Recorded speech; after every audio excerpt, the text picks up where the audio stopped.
like that. Should be okay. That's good, right? Thank you.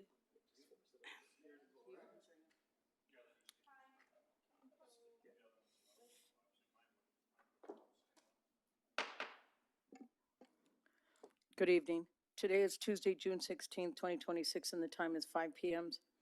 I will now call to order the meeting of the Victorville City Council and the same council seated as the Victorville Library Board of Trustees of Southern California Logistics Airport Authority, successor agency to the Redevelopment Agency, the city as a housing access assessor, and the Joint Powers Finance Authority, Victorville Water District. Madam Clerk, will you kindly call the roll? Councilmember Godin. Here. Councilmember Irving. Here. Councilmember Mora. Here. Mayor Pro Tem Harriman. Here. Mayor Becerra. Here. We have quorum. Thank you very much. At this time, we'll move on to public comments. Madam Clerk, are there any requests to speak? No, Madam Mayor. Then we will move on to declaration of closed session by Mr. Dobranowski. Thank you, Mayor Becerra. We have one item this evening. It is public employee performance evaluation pursuant to Government Code 54957B, and the position title is City Manager. To the extent there's reportable action, we will report it either at the conclusion of the closed session or the commencement of the regular 6 o'clock session. Thank you very much. We are now recessed to closed session, and open session will resume at 6 p.m.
Good evening.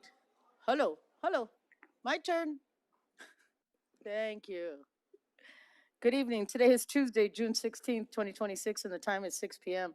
The regular meeting of the following will come to order. The Victorville City Council and the same council sitting as the Victorville Library Board of Trustees, the Southern California Logistics Airport Authority, successor agency to the Redevelopment Agency, the city as a housing asset successor, Joint Powers Finance Authority, and the Victorville Water District. Madam Clerk, will you kindly call the roll? Councilmember Godam. Here. Councilmember Irving. Here. Councilmember Mora. Here. Mayor Pro Tem Harriman. Here. Mayor Becerra. Here. We have quorum. Thank you, ma'am.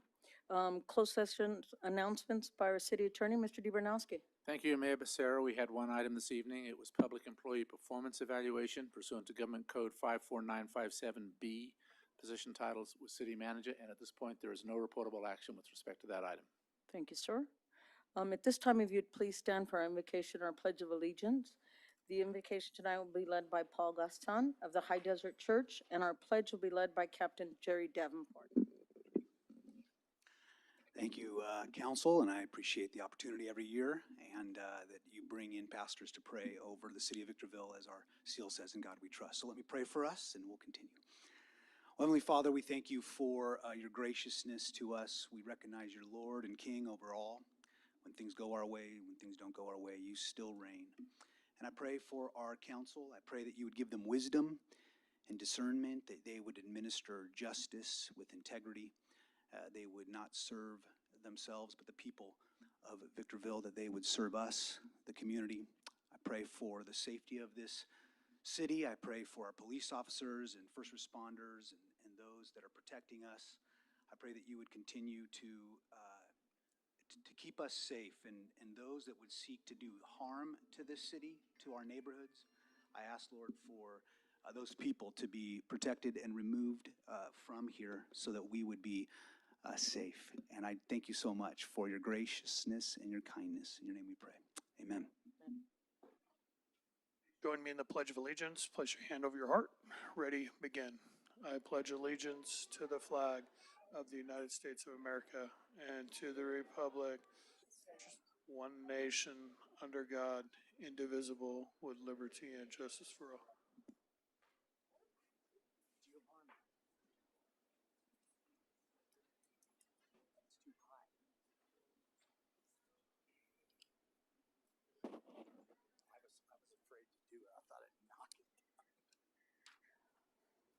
At this time, we'll move on to proclamations and special presentations. Tonight, our recognition presentation is for the Traffic Signal Cabinet Wrap Project. I'd like to begin by inviting Juan Robinson, our Assistant Director of Public Works, to come forward and join me. Council, let's go down there, please.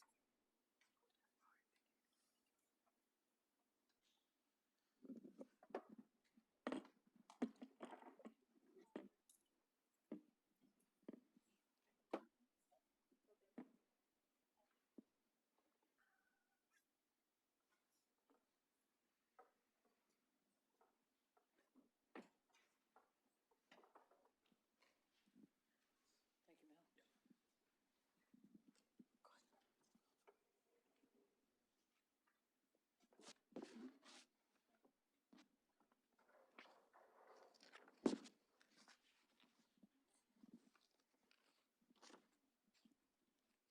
Continue, Sue, while they're moving? Yeah, wait.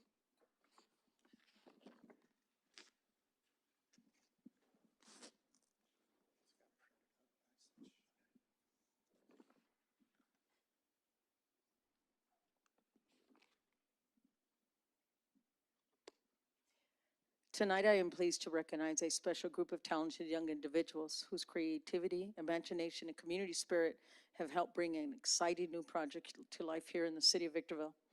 Over the past several months, the city of Victorville partnered with the Victor Elementary School District and the Victorville Union High School District to launch our Traffic Signal Cabinet Art Project.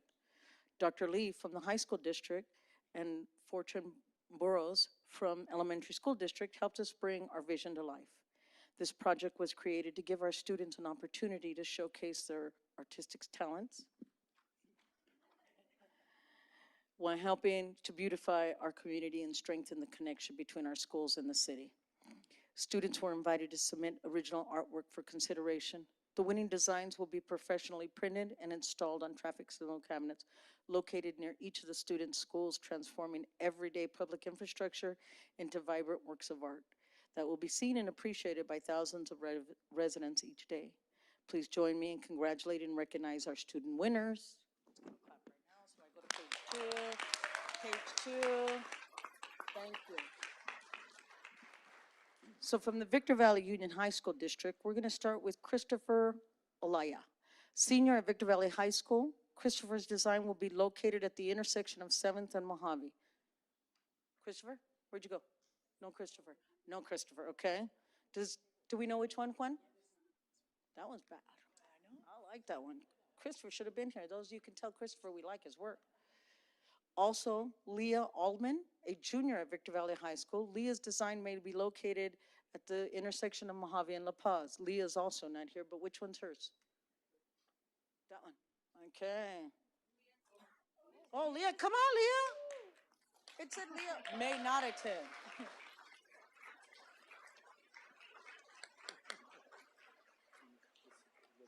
Yeah, we're supposed to bring it over here. Oh, yeah, yeah. Oh, let's bring it over here. Wait. In the middle. That one's nice.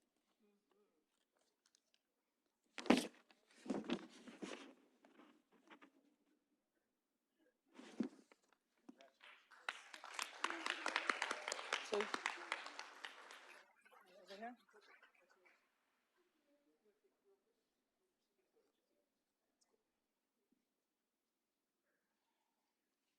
And now we'll move on. We have Haley Nuri and Blanca Franco, both seniors at Cobalt Institute of Maths and Science, SIMS. Their designs will be located at the intersection of Amethyst and Dos Palmas.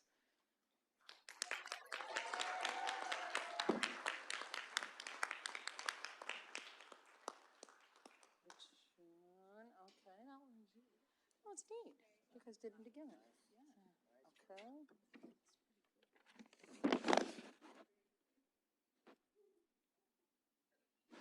Then she wants a solo. Yeah. Congratulations.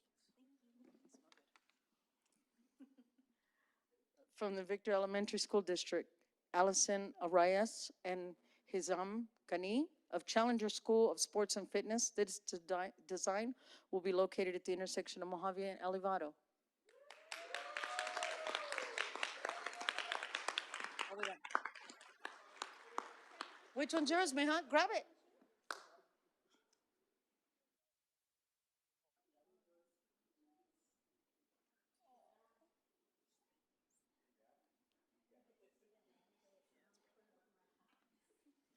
Come on. Those are nice.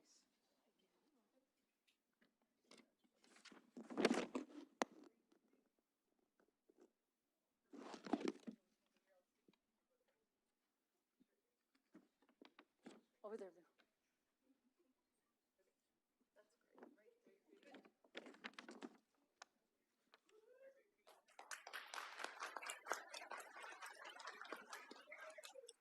Get to keep it. That one's yours. That one's yours. Get to keep it. And we'll continue on. We have Olivia Saavedra, a sixth grader from Maneuver High School of Exploration. Olivia's design will be located at the intersection of Ridgecrest and Paiute. Olivia.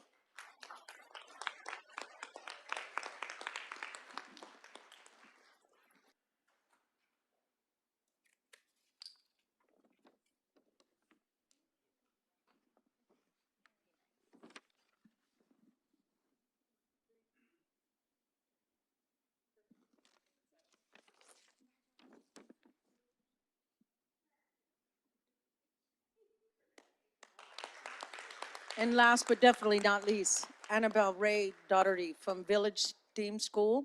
Annabelle's design will be located at the intersection of Mojave and Armagosa.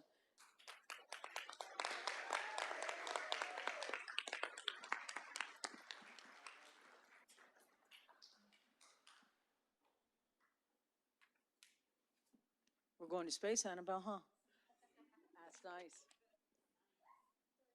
Yeah, that one's yours to keep.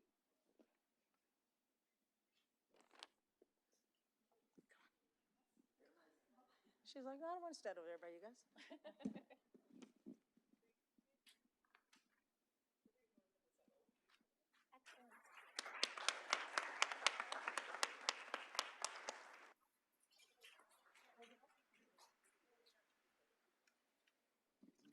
Congratulations to all the student winners. You can take pride in contributing to the public art project that will now become a permanent part of our streetscape.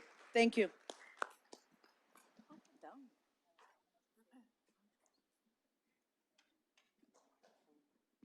You're like, give it back.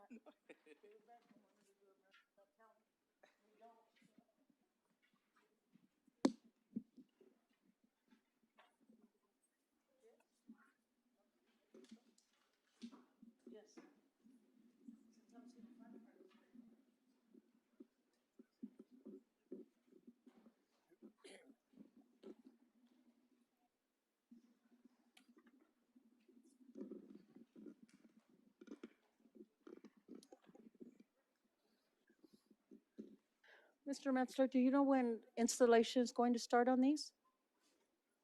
There's Juanito right there. Next week. Thank you.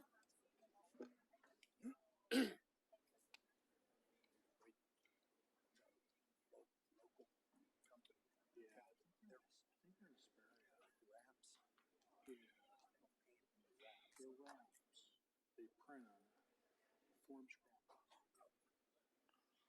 Yeah, they're on, I. We tested them out. They actually were the ones that created and actually donated all of the work for the one for Hector Cuevas. Oh, yeah. We use that kind of as a test. They're one of the, Madam Clerk, will you present the agenda and any revisions there too? Thank you, Madam Mayor. We do have a revision to the agenda for Agenda Item 17. It's a revised recommendation to the staff report to include ratifying expenses across multiple departments, approving a general services provider agreement, and approving an additional amount for future expenses for fiscal year 25-26. Revise the discussion section to include the vendor's year-to-date cumulative expenditures, a table summarizing the pending expenses requiring ratification, and an updated staff recommendation. Recommendation has been revised to that the Honorable City Council, also sitting as the Victorville Water District Board of Directors and Southern California Logistics Airport Authority Board of Directors, approve the following. 1, ratify year-to-date expenses exceeding the city manager's authority in the amount of $24,881.25. 2, approve the general services provider agreement project number CFC 26-140 in amount not to exceed $17,294.32. And 3, approve an additional $7,713.67 for Quincy Company for fiscal year 2025-2026. That concludes the revisions to the agenda this evening, Madam Mayor. Thank you, ma'am. I'll ask my counsel, are there any conflict of interest to declare? No? We'll move right along. Public comments. Madam Clerk, are there any requests to speak? Yes, Madam Mayor. Welcome to tonight's meeting of the Victorville City Council. Your City Council is interested in your ideas and opinions and furthermore endeavors to incorporate them into its deliberations. At the same time, the council must be able to carry out its business in an organized and efficient manner, free from material disruption. Therefore, this meeting will be administered in accordance with the council's established policies and procedures and Government Code Sections 54957.9 and 54957.95. Individuals may speak on agenda items or on issues not posted on the agenda during the public comment section, provided those issues are within the subject matter jurisdiction of the City Council. Individual speakers may address the council once per public comment period and once per each public hearing item for up to 3 minutes. Additional time may be allotted for appeal hearings in accordance with the city's adopted policy and procedures manual. Those who desire to comment on a public hearing item may wish to reserve their remarks until that particular public hearing has been opened. All testimony is to be directed solely to the council. Although open meeting laws do not permit council members to engage in dialogue with any speaker during the public comment periods, please know your comments and questions may be taken into consideration by council members when discussing the particular agenda item. The presiding officer may briefly respond or have staff respond to statements or questions or make request that the staff report back to the council at a subsequent meeting. Speakers are requested to comment as briefly as the subject permits. Once comments are invited, the speaker will be called on by name, then recognized by the presiding officer.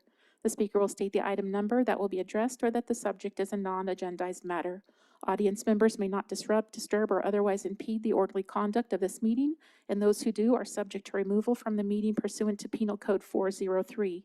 Your understanding and cooperation are appreciated. Our first speaker this evening under general public comment is Daniel Fernandez on a non-agendized item.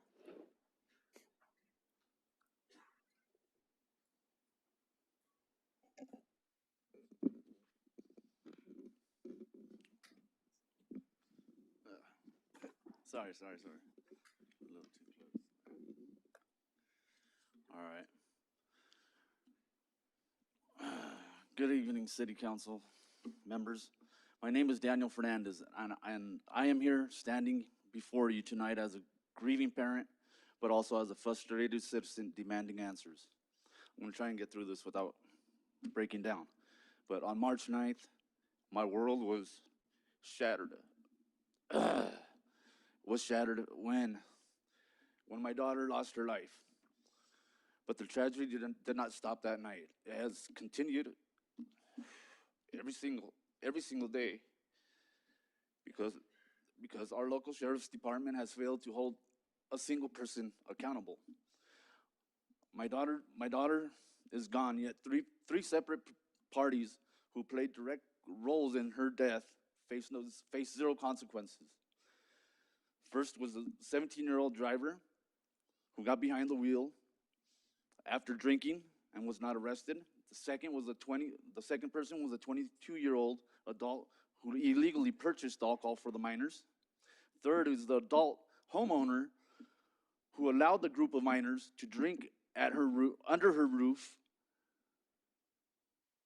and got off the hook completely. The 17-year-old driver was my daughter's friend who invited her for a sleepover, and her mother, at 11, her mother had her driving everyone home. That's 7 people, and that was 7 people in a 5-seater car that she let go. She let go in the vehicle. The driver nor the passengers did not call 911.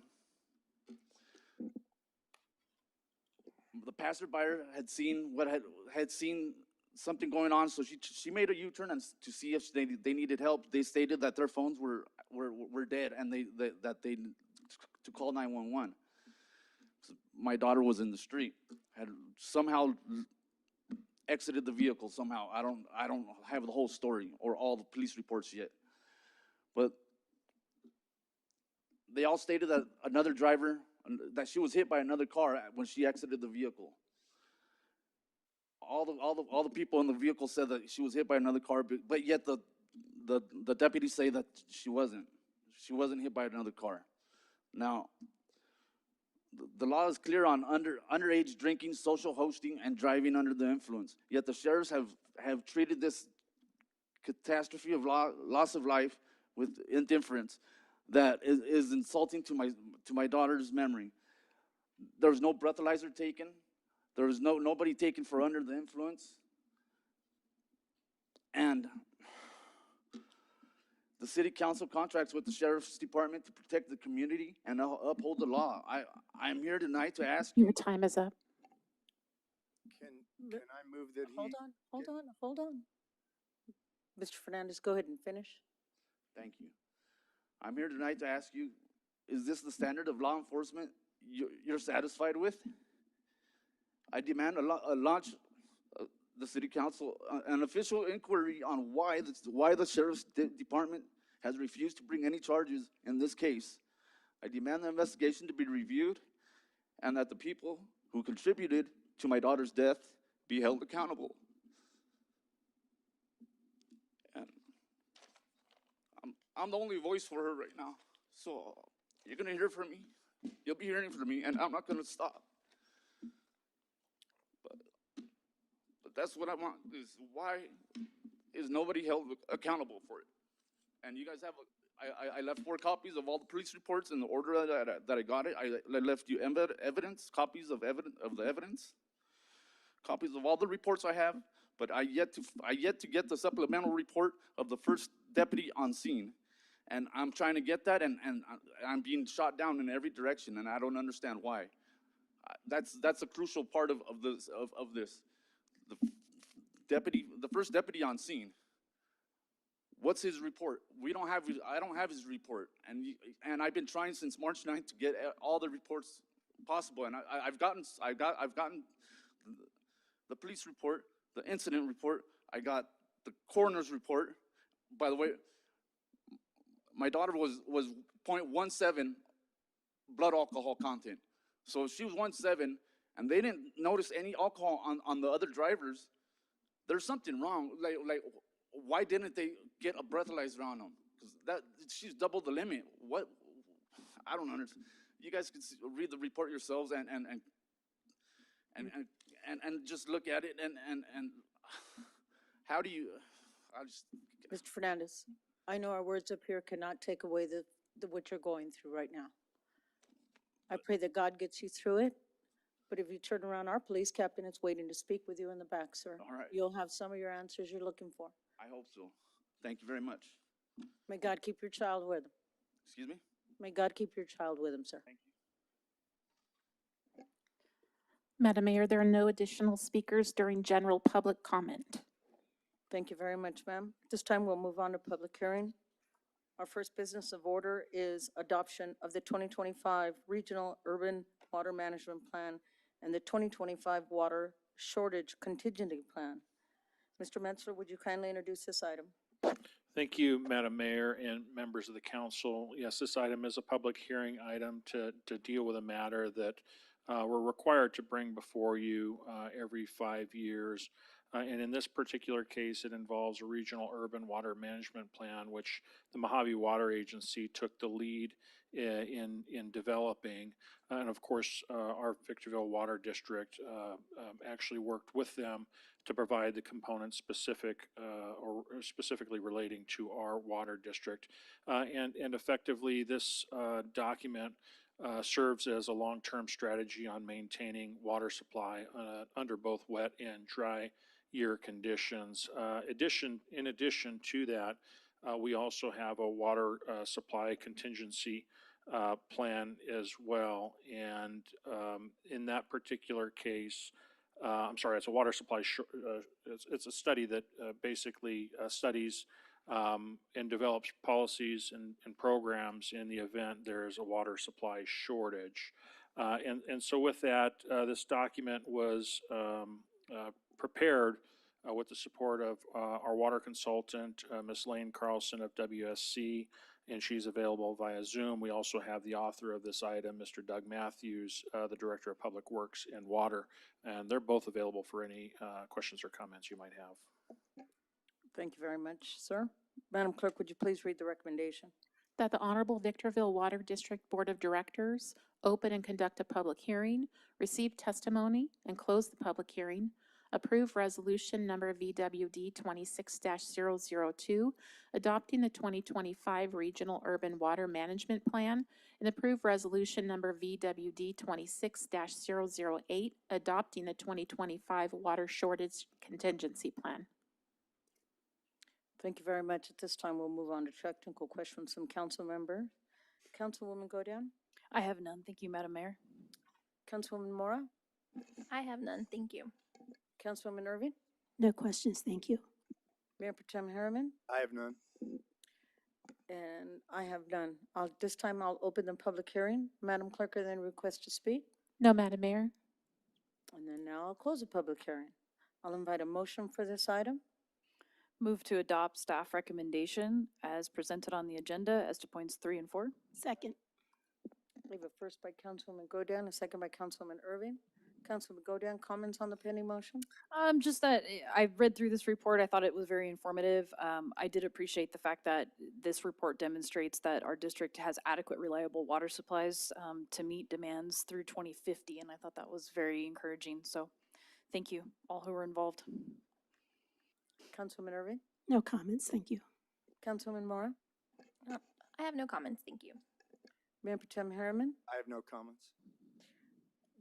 Mr. Matthews, very well written, very well put together. At least we know where we stand now in the water region. I also did note with Mr. Metzler, we still are in a water conservation or a water shortage management, what was it called, Mr. Metzler? The, a drought? Yeah, drought conditions. Yeah, drought conditions, so I did bring it to my attention at least. Thank you very much for that. Madam Clerk, will you take the vote? Councilmember Godin, Yes. Councilmember Ervin, Yes. Councilmember Mora, Yes. Mayor Pro Tem Harriman, Yes. Mayor Becerra. Yes. Motion passes unanimously. We've now taken action to approve points 3 and 4 of staff's recommendation as presented on the agenda. Item 2, annual confirmation of maintenance assessment districts for fiscal year 2026, 2027.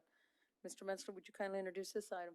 Thank you, Madam Mayor and members of the council. Yes, this item involves a number of special benefit assessment districts that we have throughout the community, and annually we're required to go through a process certifying those benefit assessments. And so at the last meeting on June 2nd, you actually heard an item that really kicked off the process that we have to go through to reaffirm these assessments.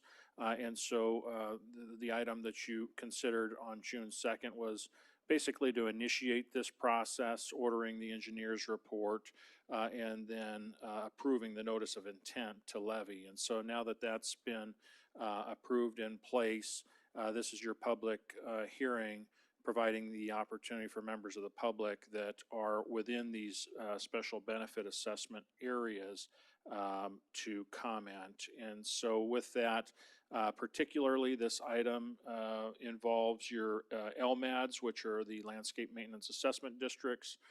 It also involves your DFADs, which are your Drainage Facility Assessment Districts, maintenance assessment districts, along with your SLAD. These are all property tax-based assessments, so they're actually collect through the administering of the property tax collection process, where the County of San Bernardino actually collects and then distributes these monies to us after collected.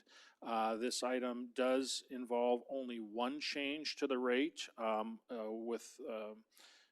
amongst them all, the only change in rate is to the street lighting assessment district, and that's again citywide, and that's an increase of $4.40 per parcel, per improved parcel on an annual basis.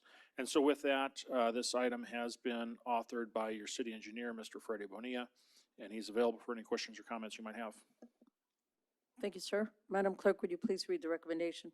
That the Honorable City Council open and conduct a public hearing to receive testimony for the final approval of the engineer's report for Maintenance Assessment Districts 1 through 3, Drainage Facility Assessment Districts 1 through 3, Landscaping Maintenance Assessment Districts 1 through 8, and the Citywide Street Lighting Assessment District, and proposed resolution numbers 26-055 through 26-058, confirming and ordering the levy and collection of the annual assessments for the respective assessment districts, close the public hearing, give final approval of the engineer's reports for each assessment district, adopt resolution numbers 26-055 through 26-058, and authorize the Director of Finance / City Treasurer to execute all documents related to implementation of the special assessment district fees.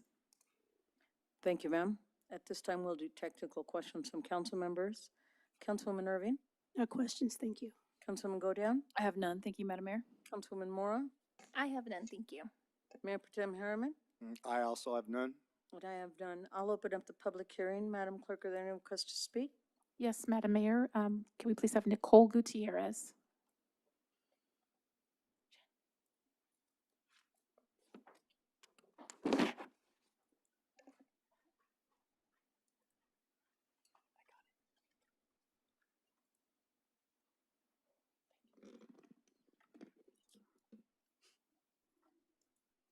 Are you ready? Yes, ma'am. Has my time started? Just go. Oh, okay. May I have more time if it goes over? Good. Thank you.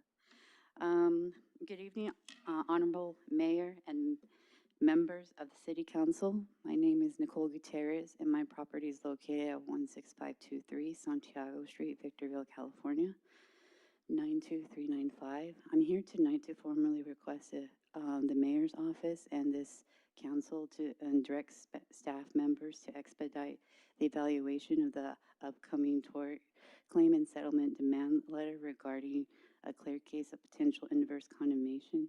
I do believe that I reside in area zone 1, and I would like you guys to investigate the property before making final approvals.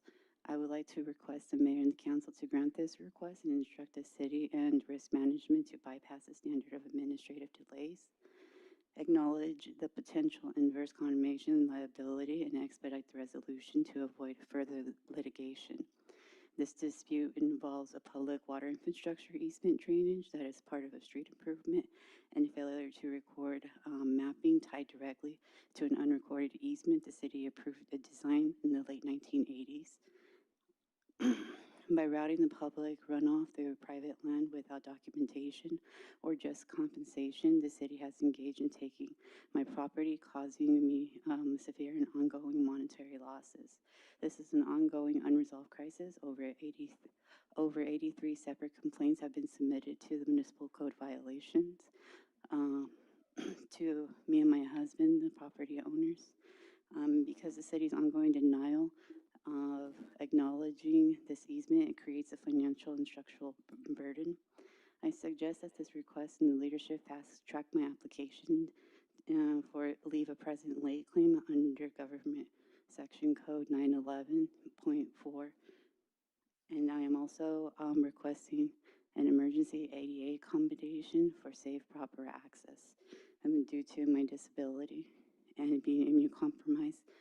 And for the past, since 2021 to 2026, my residency, I've been to dialysis treatment with end-stage renal failure from 2021 to 2024 December, and I was cited another violation while getting, I think I was home maybe 2-3 weeks, and the city gave me another violation when I'm supposed to be in recovery.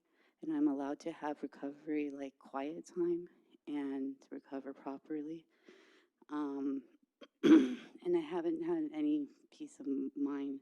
So if you guys could please expedite my request when I prepare it and submit it to the city. Your time is up. Thank you. There are no additional speakers on this item. I will now close the public hearing and invite a motion for this item. Motion to approve staff's recommendation as presented on the agenda. Second. Comments on the pending motion? I have no comments. Councilman Godin? I have none. Thank you, Madam Mayor. Councilwoman Mora? I have none, thank you. Councilwoman Irving? No comments, thank you. Mayor Pro Tem Harriman? I have none. Madam Clerk, will you take the vote? Councilmember Godin, Yes. Councilmember Irving, Yes. Councilmember Mora, Yes. Mayor Pro Tem Harriman, Yes. Mayor Becerra. Yes. Motion passes unanimously. We've now taken action to approve points 3 through 5 of staff's recommendation as presented on the agenda. Item 3. Number 1, consideration of ordinance number 2468, adding chapter 3.07 to Title 3 of the Victorville Municipal Code for the purpose of establishing and imposing a supplemental 1% general transaction and use tax to be administered by the California Department of Tax and Fee Administration, subject to adoption by city voters.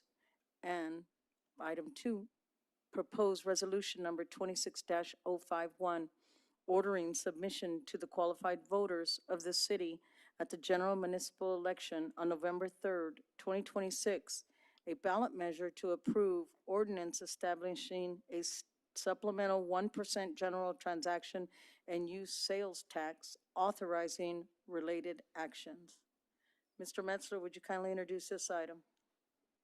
Thank you, Madam Mayor and members of the council. This item has been brought forward resulting from a number of meetings involving the council and some actions actually undertaken by the council to explore all necessary to get to this point. And I think at the very beginning, you probably will recall on many occasions for several years now, you've been hearing concerns not only from our residents, but certainly concerns even from your staff with respect to citywide deficiencies that exists in our physical infrastructure, including your roadways, the condition of your roadways, and also concerns over things such as traffic and safety-related matters within your rights-of-way. And so certainly after having heard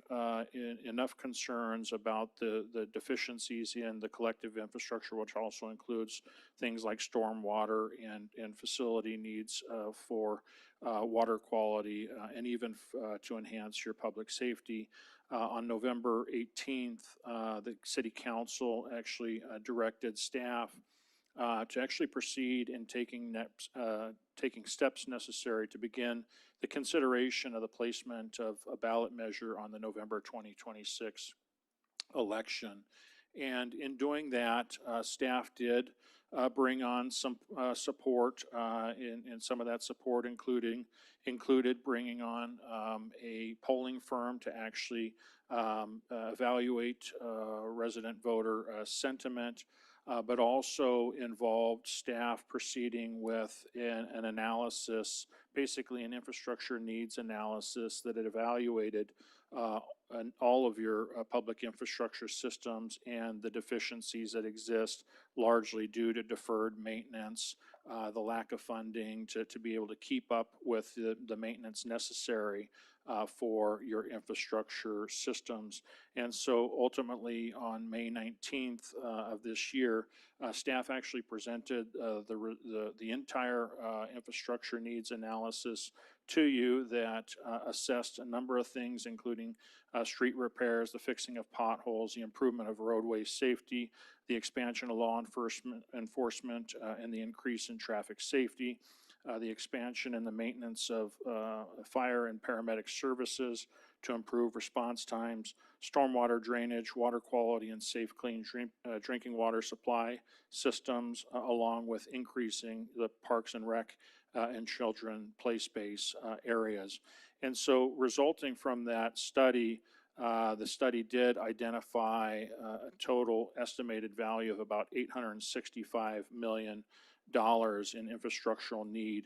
And beyond the need, the analysis also did evaluate all of the funding sources available to ourselves currently, and certainly identified a substantial shortfall in being able to somehow curtail the trajectory in which your infrastructure systems are deteriorating and depreciating.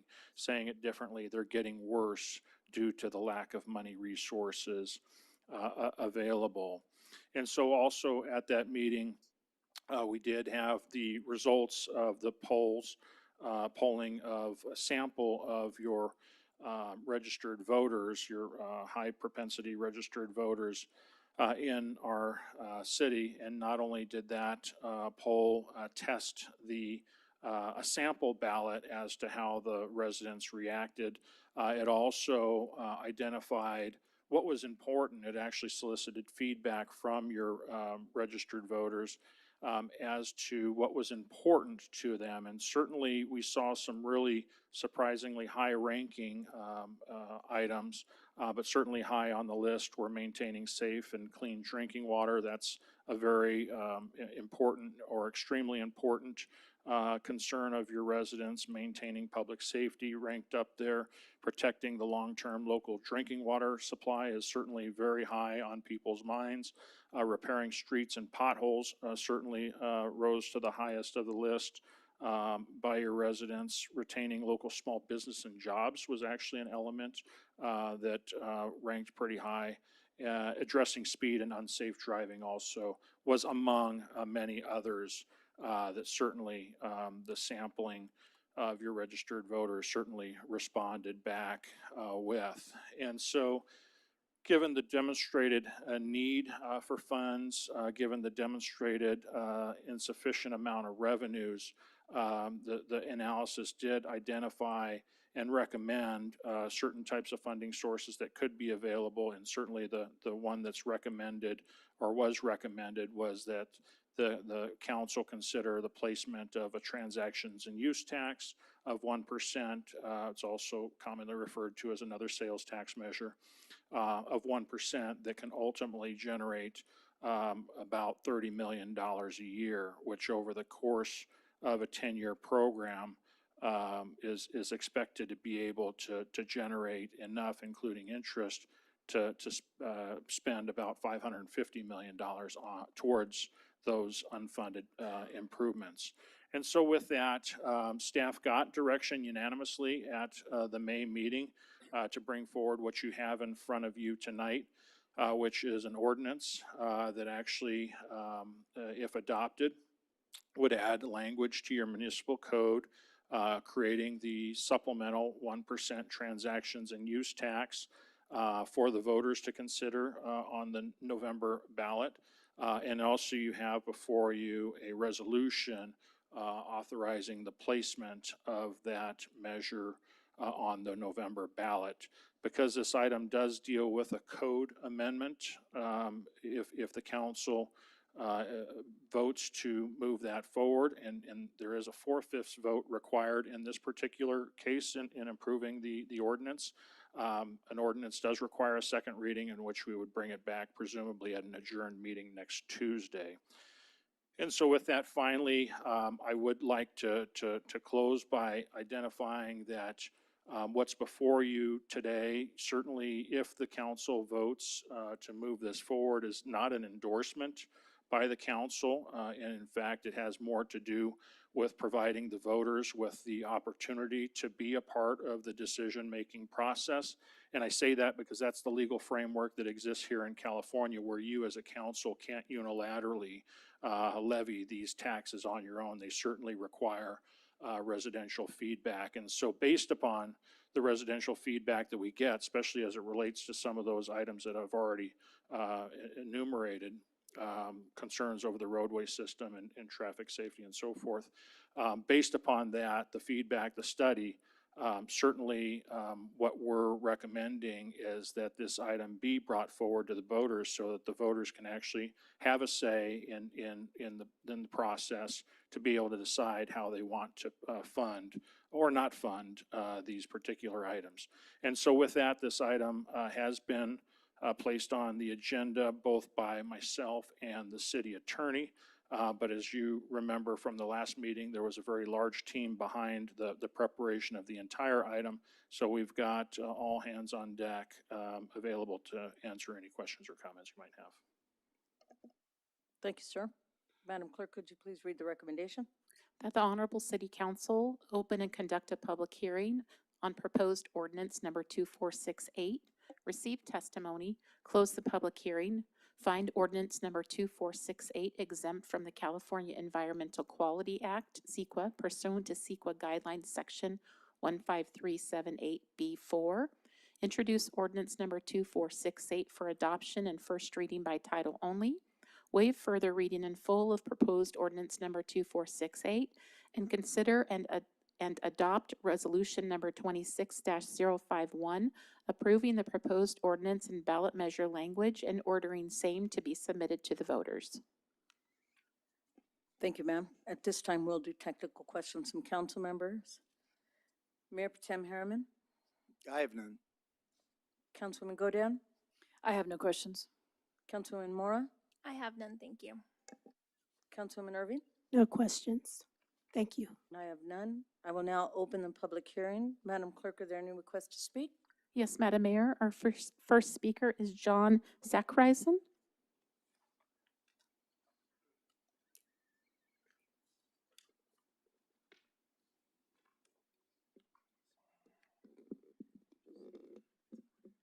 Good evening, Mayor and council members. My name is John Sackreisen. I'm the Executive Director of the Inland Empire Auto Dealers Association. We represent the 161 new vehicle dealers in the Inland Empire and their 14,000 team members. We're here tonight to represent the 10 Victorville franchise new vehicle dealers and their 860 employees to voice our opposition to the proposed sales tax increase and share why. So we've been studying this issue for some time, and when cities in Southern California began to consider increasing their sales tax rate, we commissioned a study by Probolsky Research to try and identify the impact on vehicle sales. The study found that 69.7% of consumers say they will avoid making a vehicle purchase in a city that charges a higher sales tax rate. The study also shared a related statistic that only 33% of consumers understand that the sales tax rate is based on where they live or register the car and not where the city that they purchase the vehicle in. This misconception is understandable because every other taxable purchase they make is based on the retailer's location. Since a vehicle's purchase is typically the largest taxable purchase a consumer makes, when a city increases their sales tax rate, it creates a severe negative impact on both the consumers and the dealerships. We've been able to measure the impact of a city's 1% sales tax increase on vehicle sales. The results have been devastating, and resident purchases have decreased anywhere from 28 to 41%. We have completed an economic impact study of the dealerships in Victorville and project annual revenue losses of $20 million to $29 million based on what we've experienced in other cities. Over the next 10 years, that would be a revenue loss of 200 to 300 million, which is a conservative estimate, as we've not collected data on cities that have raised their sales tax rates as high as 9.75%. This is certainly more than the 10 Victorville dealerships can absorb and would devastate them and their 860 employees. I think it's also important to note that these are some of the largest sales tax generators in the city, with almost 70 million in total sales tax collected annually. Currently, for every new vehicle sold, the city of Victorville receives an average of about $1,000 in sales tax revenue, which is more than double what it was in 2020. Just 5 years ago, Victorville increased its sales tax rate and has received over $100 million in additional revenue. Now is not the time to raise taxes again on Victorville's residents, as we all are struggling with affordability issues. Having the highest sales tax rate in San Bernardino County will negatively impact every resident and business in the city. Finally, over the years, I've heard many council members and mayors state they are merely putting it on the ballot to allow the people to decide. I believe the citizens elect their council members to be good leaders and stewards of the city's finances. And for these reasons, we respectfully request you vote against placing a sales tax increase on the ballot. Thank you. Thank you. Our next speaker is Todd Stokes.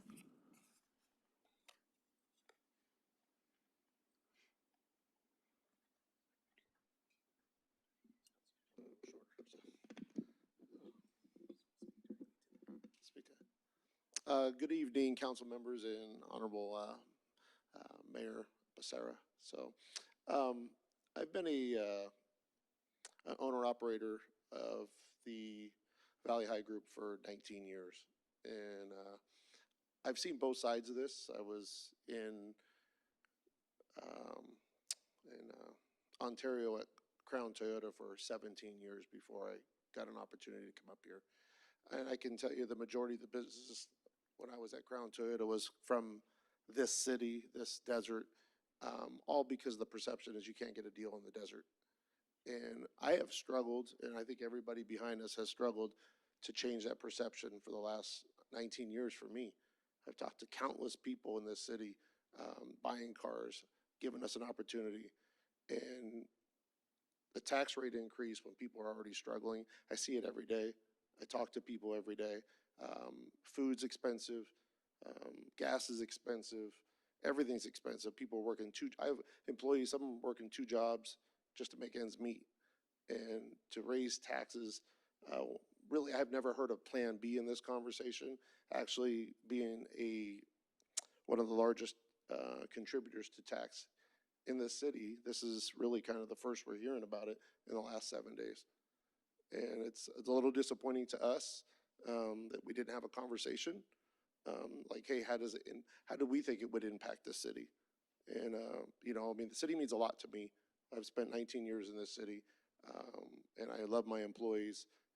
I've done my own study walking around the dealership asking, how would you feel about a tax rate increase? How would you feel about being the largest contributor to sales tax in the county? And the answer I got was, and I'm not going to say it in here, but it's basically, are you crazy? So I don't know what the Plan B is. I only seen Plan A. I would just love to be a part of this conversation of how we can raise tax dollars in the city to get the things we need done. I get it. There's wants and needs in life, and I know what the needs are. I listened to Keith talk about some of the needs. I listened to Bob the other day talk about some of the needs the city needs, and I agree. There's some things the city needs, but I just wish we could be a partnership and have that conversation about a plan B. What can we do? Let's try to sell more cars. Let's try to generate more tax revenue. If we're getting $1,000 for every car we sell, how do we get the car dealerships to sell more cars? There's a thing called PMA, and I don't have too much time, but our primary market share, because most of our customers are commuters. They go up and down the hill every day. They make relationships down the hill. These folks are going to be buying groceries down the hill, getting gas down the hill, all because the tax is lower. It's not going to fix the situation. What happens in 3 or 4 years when these roads are not where they need to be, and we have to raise Your money? time is up. That's okay. Thank you. Our next speaker is Jason Wilkins.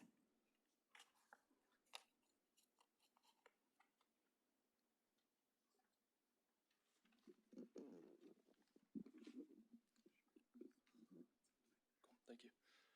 All right. Good evening, Mayor and City Council members. Thank you for the opportunity to speak on the proposed sales tax increase. My name is Jason Wilkins. I'm a third-generation Victorville car dealer.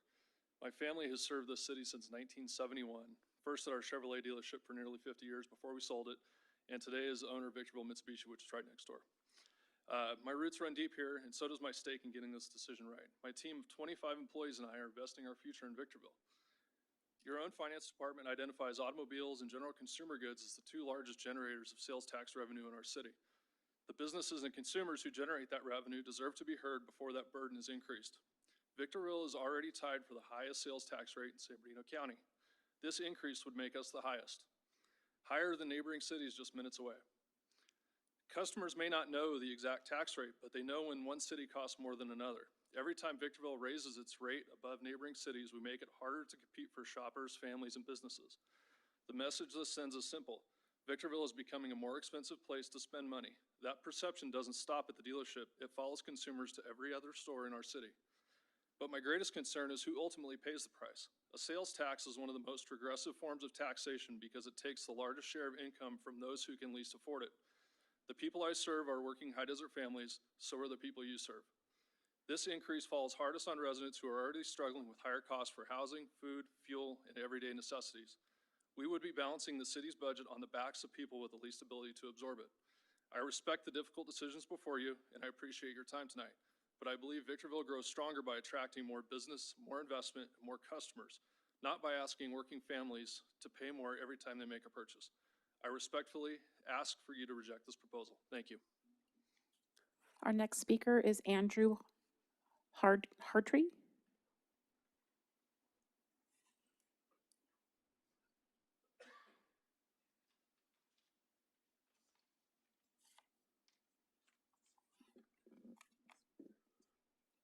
Good evening, Mayor, council members, and city staff. My name is Andrew Hartig. I'm here on behalf of Victorville Chevrolet, a local business that has proudly served the community for many years. I appreciate the opportunity to speak on the proposed 1% sales tax rate. While I understand the city's need to fund more important services and infrastructure, I want to share a very real impact that this proposal could have on local automobile dealerships, our employees, and ultimately the city's economy. Automobile purchases are among the largest consumer transaction most families make. Unlike many retail purchases, vehicle buyers often compare prices across multiple cities, jurisdictions before making a decision. A 1% increase in sales tax may sound small, but on a 40,000 vehicle, that's approximately $400 to the customer's cost. On a 60,000, $600. For many customers, that difference matters. When buyers perceive they can save hundreds of dollars by shopping elsewhere, they are more likely to expand their search beyond our local city limits. In today's marketplace, consumers can easily compare pricing online and contact dealerships throughout the region with just a few clicks. Our dealership generates approximately $200 million in annual sales and is the highest volume dealership in the high desert here. We contribute more sales tax than any other single point dealership in the area beyond our local customer base. We also attract buyers by giving very good discounts to pull people from down the hill from other states just to try to generate more sales. In turn is generating the city more money, which is approximately $70 to $100 million in annual sales just from out of area customers.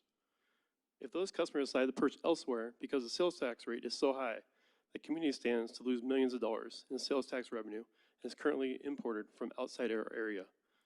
In effect, you are putting tens of millions of dollars in out-of-town sales and tax revenue they generate at risk. Given our dealership role as the highest volume dealership in the area, one of the following contributors to local sales tax revenue, the potential impact of a higher sales tax rate should be carefully considered before any changes are made. The result is that our city becomes less competitive with the neighboring communities.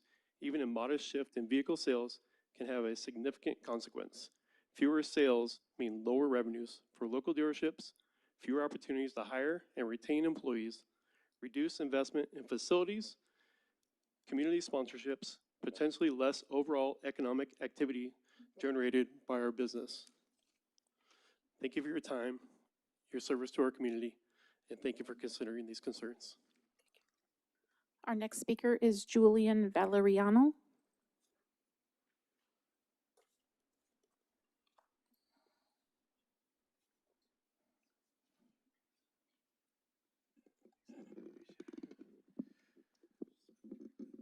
Good evening, Mayor, member of the City Council. Thank you for allowing me to speak. My name is Julian Valeriano, represent Victorville Chevy Cadillac. Since opening June 4th, 2019, our dealership has become a huge contributor to the local economy and the city of Victorville. Today, we employ 150 people, and about 90% of our employees live in the community.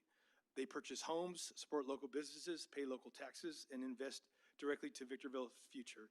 Our dealership generates approximately $200 million annually sales, and nearly $70 million of that is coming from customers outside the local market. Those outside bring new dollars into Victorville. We are proud to say we're the #1 Chevy dealership in California, a big flagship that brings huge success to our city. We are currently pursuing our 4th consecutive Dealer of the Year award, which reflects the commitment to our excellence in community involvement and representing Victorville in a positive way throughout the state. I am concerned that increasing the local sales tax could make Victorville less competitive compared to neighboring communities and could discourage consumers from making major purchases here. Reduced sales activity would not only impact businesses like ours, but could also reduce the revenue generated from the cities over time. When local businesses experience lower sales volume, there can be consequences to employment, investments, and economic growth within the community. I respectfully ask for the council to consider the impact that a tax increase may have on local employers, local workers, and the businesses that help drive economic activity in Victorville. We are proud to be part of the community, proud to employ local residents, and proud to contribute to the city's success. Thank you for your time, consideration, and services to the community. Thank you. Thank you. Our next speaker is Jacob Little.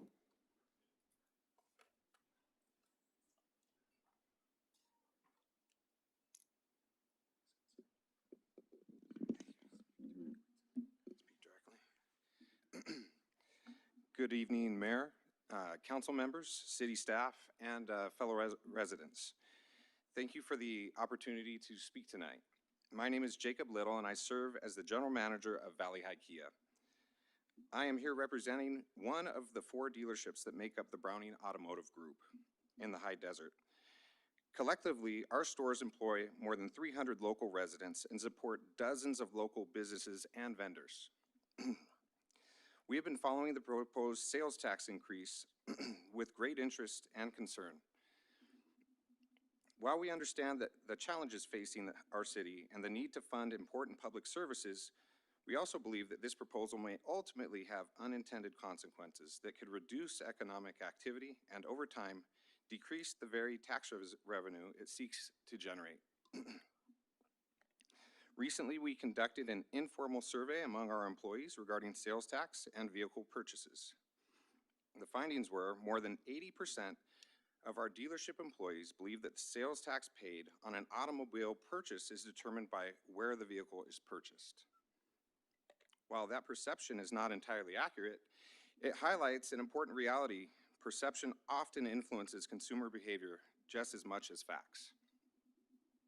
Many High Desert residents commute down the hill every day for work, shopping, and entertainment. If residents believe that they can avoid higher taxes by spending money elsewhere, many will choose to do so. That shift in consumer spending would not only affect automobile dealerships, but also restaurants, retails, and small businesses throughout our community. Our organization invests more than $500,000 each month communicating with local consumers. We spend every day listening to our customers, and understanding the issues that matter most to them. The message we consistently hear is clear.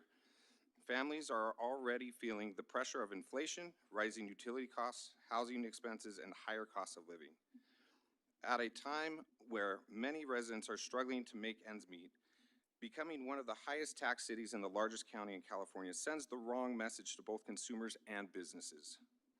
We respectfully ask that you vote no on this proposed tax increase. Instead, we encourage city leaders and local business community to work together to identify alternative solutions that support our shared goals without placing additional financial burdens on the residents and businesses that drive our local economy. Thank you for your time, your service, and your consideration. Thank you. Madam Mayor, we have no additional speaker cards for this item. Thank you. I will now close the public hearing. Madam Clerk, would you please read the title of ordinance number 2468? An ordinance of the people of the city of Victorville, California, adding chapter 3.07 to title 3 of the Victorville Municipal Code for the purpose of establishing and imposing a supplemental 1% general transaction and use tax to be administered by the California Department of Tax and Fee Administration, subject to adoption by city voters. I'll invite a motion for this item. Motion to approve staff's recommendation as presented on the agenda. Second? My comments on the pending motion, I'm going to go ahead and let Councilman Godown start. Thank you, Madam Mayor. I've said this before, nobody likes to raise taxes. And yet I hear continually, residents complaining about our roadways and infrastructure. And so I wish that there was a solution that would be a huge benefit to everybody. And unfortunately, that doesn't usually pan out. But I think that this could be a potential, something that could springboard our conversations with local businesses to figure out something that we can do to help encourage people to buy local, but also to educate them. Many of you stated that most of your employees, and I'm sure residents would be the same, that they're unaware that where they purchase doesn't matter, right? It's based on their address, where they're living. So I think education is part of the key to this. I also think partnering. My understanding is back before COVID in 2020, there was a partnership with the dealerships that was very beneficial to both the city and to the local businesses. And so it would definitely be something that I'd love to sit down and have conversations about in the future. How can we maybe do a campaign or start something that would encourage people to once again buy local and make us competitive with the down the hill market. With that being said, we have to listen to our residents as well. So, but I thank you for your time today. Thank you, Madam Mayor. Councilwoman Mora? I've expressed my concerns with the general tax. I know that the general tax may be the easiest route. I feel like a special tax is more, it might be harder to pass, but I do feel like we do have these issues. I do support the police department and the fire stations and our infrastructure for the roads, but increasing taxes in a time right now where homeowners insurances are increasing, our utility costs are increasing. It just makes me uncomfortable, and I represent not just the registered voters in our district, but every single constituent in our district. And right now, the voice that I'm hearing is that times are expensive. I have faith, and I feel like our staff does an excellent job. I feel like there are other ways to generate revenue or just work harder for a special tax. But it's kind of been, the same way I've been speaking about this topic, and I know we've already allocated a lot of staff time and finances. But seeing how much it's going to continue to cost us does, raise some other flags. It's going to be $260,000 to put it on the ballot. And then that's not even a guarantee. So, I've expressed my uncomfortability with it. And so that's kind of all I have to say. Councilwoman Irving? Thank you, Madam Mayor. While I really appreciate the auto dealers for coming out sharing their concerns. And this is a very important dialogue, but I think for me, I think it's important to allow the community to weigh in on this conversation at the ballot box. Thank you. Mayor Pro Tem Harriman? Yeah, excuse me. I've also given this issue a lot of thought since we voted to prepare an ordinance. I've talked to members of the community and to local business owners about how this would impact them. I've also talked to them about how the revenue from a sales tax increase could help and improve our community. The economic climate in California is extremely challenging right now. Victorville residents might be thinking about how they'd like to improve the roads, but for a lot of people, their first thought is how to afford filling up their tank or paying their mortgage. A lot of people are facing hard times, and a sales tax would hurt those people the most. I can't in good conscience support raising the sales tax this year, and I'll be a no vote. As I'll piggyback on Councilman Godan, we did talk with the car dealers. We are going to start a local campaign as it was back in prior to COVID, as I'm hearing. Again, we are going to let our residents vote on this, not just one district, but all 5 districts. Our roadways, our infrastructure is taking a beating from the amount of people that have moved up here in the last 10 years. If they are so concerned of our lack of infrastructure, our lack of roadways, then their votes will come out to how they're going to vote on this. Madam Clerk, will you take the vote? Councilmember Godan? Yes. Councilmember Irving? Yes. Councilmember Mora? No. Mayor Pro Tem Harriman? No. Mayor Becerra? Yes. Motion fails. Motion fails? Yes, it's a 4/5 vote. You have 2 noes. Okay. We've now taken action to deny points 4 through 7 of staff's recommendation as presented on the agenda. We're going to move on to the consent calendar, items 4 through 14. Madam Clerk, will you take, I'll invite a motion for this item. Move to adopt the consent calendar. Madam Clerk, will you take the vote? Councilmember Godan? Yes. Councilmember Irving? Yes. Councilmember Mora? Yes. Mayor Pro Tem Harriman? Yes. Mayor Becerra? Yes. Motion passes unanimously. We've now taken action on items 4 through 14 in accordance with the recommendation as set forth on the agenda. Item 15. Platform Access Services Agreement, CF 27-006, a professional service agreement for hardware and software costs provided by City Detect. Thank you, Madam Mayor and members of the council. This item involves a professional services contract that's intended to purchase services that involve AI cameras that can be used to enhance our code enforcement efforts. And so with that, we do have this item authored by George Duran, who can tee things up, and there's a brief presentation. He and Mr. Michael Kaplan of the Regional Director of Sales for City Detect. They're available for a presentation. Thank you, Mr. Metzler. Good evening. The Code Compliance Department is pleased to introduce the integration of City Detect's AI-powered inspection systems into our city operations. By leveraging City Detect's advanced AI technology, we can significantly enhance our operational efficiency, streamline our compliance processes, and expedite our ability to seek voluntary compliance from property owners, resulting in noticeable improved property maintenance standards throughout both private and public areas. The key system benefits: improved efficiency. Automating routine inspections will allow our field staff to focus on critical inspections and enforcement activities such as homeless outreach, weed abatement, and addressing severely blighted structures. Working together with City Detect staff, we will establish blight levels where, upon review by code compliance staff member, we will quickly determine the need to either provide a courtesy notice to a property owner or move forward with our established compliance protocols. Another system benefit, data-driven decision-making. AI analytics provide actionable insights enabling proactive code compliance and tailored resource allocation.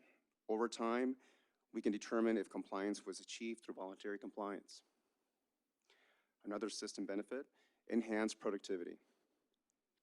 Faster processing of reports and inspections reduces response times, as an example. Our community enhancement program, which we've had for a couple of years, the program required staff to pre-inspect locations for community violations. Then staff would return and issue a notice to property owners. 30 days later or so, a follow-up inspection would be completed to gauge if the violations were corrected, prompted by the notice. If not, staff would proceed with a compliance action. City Detect will essentially reduce this process by half. Cost savings. Streamlined operations will lower administrative costs and optimize workforce development, allowing code enforcement officers to address other city objectives such as homeless outreach, park patrols, illegal dumping, and again, neglected structures, and various parking violations. Implementing City Detect's AI solutions will position our department to better serve our community while fostering more efficient and responsive governance framework. With that, Mr. Mike Kaplan with City Detect will now provide a brief presentation to highlight the system features and benefits. I'm good. Yeah, thank you, George. Hi, I'm Mike Kaplan from City Detect, and so City Detect has been around for about 5 years. We were founded on the idea that we wanted to fight blight and make communities a better place to live. And we've done that, and we've also, in turn, reduced costs for cities and enabled them to perform a lot more of the critical functions of code enforcement and public works rather than having a complaint-driven process. So we turn complaint-driven process into a proactive process. So what we do is we mount cameras to your street sweepers and code enforcement vehicles. We collect imagery from all of the parcels and all of the roadside conditions in town as those municipal vehicles roll around town. And then we put that into our software, which is used by the code enforcement and public works folks to then make lists of issues that they want to abate or send crews out to abate, such as illegal dumping and tires on the side of the road, shopping carts, things like that, as well as parcel-based violations, which could be blight conditions or tarps on roofs, cards on lawns, things like that. So as you can see in the photo here, it's a small camera. There's no intervention required by the driver of the vehicle. They just hop in and drive. The camera works automatically. There's two sides to this, parcel side and roadside. Parcel side of the detection sets looks at degradation markers for blight on each parcel and marks them for you easily so it can be reviewed by a code officer. And this is a short video.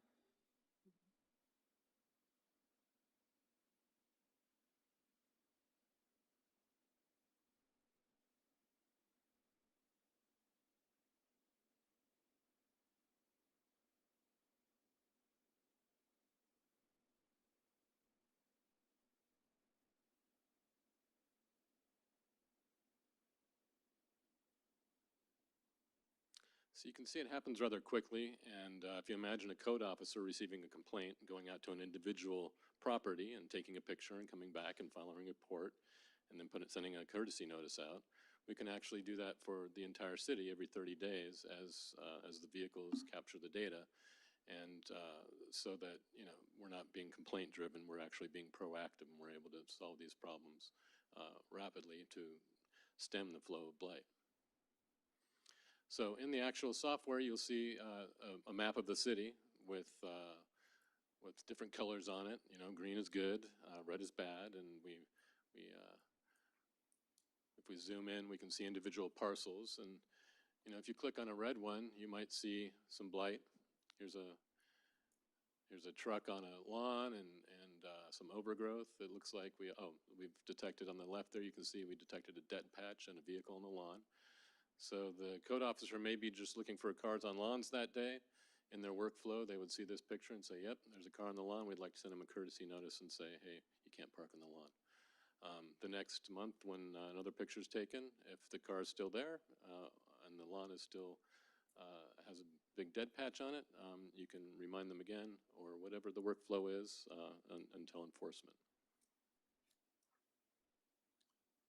In this particular case, this is 6 months earlier. We do have history for each. As you can see on the bottom, this particular parcel only has 2 pictures, but as you drive through over the months and years, you'll see the entire history of the property. So this is only 6 months before, and then 6 months later, you've got a blighted property.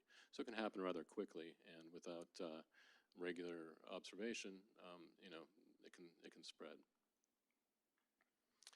Within the web application, this is the view that your code officers will see, and it has a lot of good information for them to make this determination. The AI that we're using is not generative AI. It's not your ChatGPT or anything like that. It's actually the oldest form of AI, which is object detection. We're literally just looking at the picture and saying, out of the International Property Maintenance Code, here are the violations that we see from that code. And on a roadside condition, oh, that's a shopping cart, that's an abandoned vehicle, that's graffiti.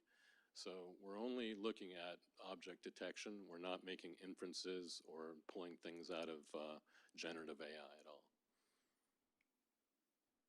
So here's an example of a list that's made. In this case, it looks like we're looking for boarded up windows, and they're all blight level 4, which is the highest blight level. Blight levels are not determined by us. Blight levels are determined by the code enforcement agency. We work very closely and ongoing with each city to make sure that we're capturing the things that they want to capture. What is a 4? What is a 1 in your city?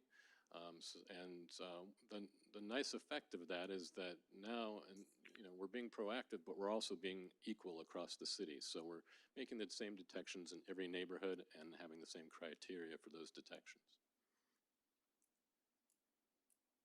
So voluntary compliance is a great example of how our system is used. In Stockton, we've put together a nice campaign with them where we were doing a series of educational letters to properties that they determined were 3 or 4 blight levels, and they got up to 80% voluntary compliance on those. Very, very effective. And that freed up the code department, which had limited resources, to be able to really just go after the most egregious things rather than having to respond to complaints for things like the stuff that was voluntary compliance available. The other side of this is roadside detection. So we look at litter, debris, illegal dumping, unhoused encampments, graffiti. We've added shopping carts recently and abandoned vehicles. Even trash cans, if you have that issue where people leave trash cans out. Each of those detections have been partnerships with cities that said, hey, we have this particular issue and we want to address it. So we've been able to work with cities to address their particular issues and spin up these object detection models to do things like, abate shopping carts all over town, or tires, or things like that. It's the same type of thing as the parcel-based. You create the lists. It's just a little bit different workflow because you're sending a different crew out to do this. In Columbia, South Carolina, we partnered with them to do a big litter and debris campaign, and it was very successful.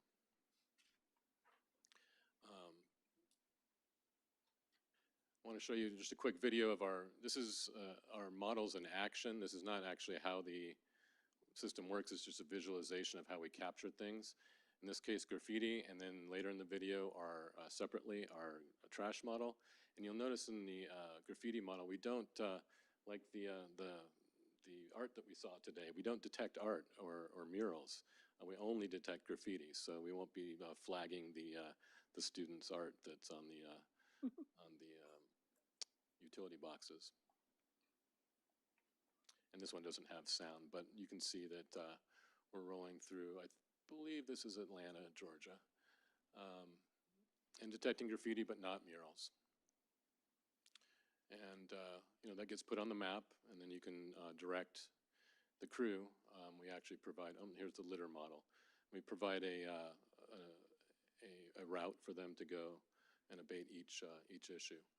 One of the things I get asked is how fast can the car go? And of course, in city streets, we're not going that fast, but as you can see, we're speeding up here, probably going about 40 miles an hour eventually, and still capturing all the litter going by. Actually, our cameras can capture issues at up to 55 miles an hour. And so here is a roadside map with the roadside condition. You can, they can put notes in. You'll notice it says CityWorks in the lower left. That's this particular integration with their ticketing system. You can have a few different integrations. So if you have a different ticketing system for trash and graffiti from code enforcement, that can be done so things flow nicely into your existing systems. And then we provide that optimized routing for them to go abate these conditions. We also provide executive reporting for you all.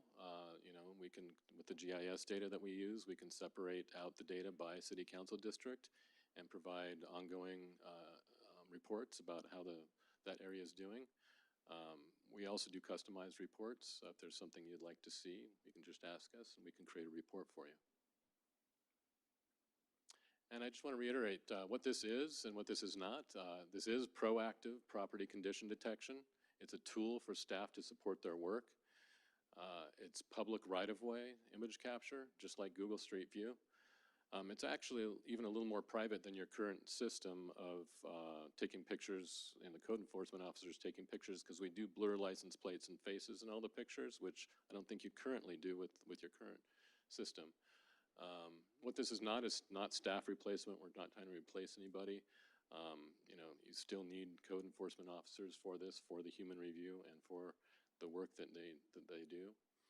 It's not automated in any way. We're not sending out notices automatically. We're not generating notices automatically. As a matter of fact, the notices we generate, we partner with you to make sure that it's, if you want it to be on your letterhead or however you want it to look, whatever campaign you want to run, we can make the letters look nice and look the way you want them to. And it's not public safety surveillance. We're not PD, we're not law enforcement, and we do blur faces and license plates for privacy, as you can see in this photo. So there's actually two license plates, one over there in the back and then one in the foreground, and then a person whose face is blurred there. As I mentioned before, all of our customers help us innovate, and every city is unique. Every city has different issues and different priorities. And we don't just drop this equipment off at the curb and tell you goodbye once you buy it.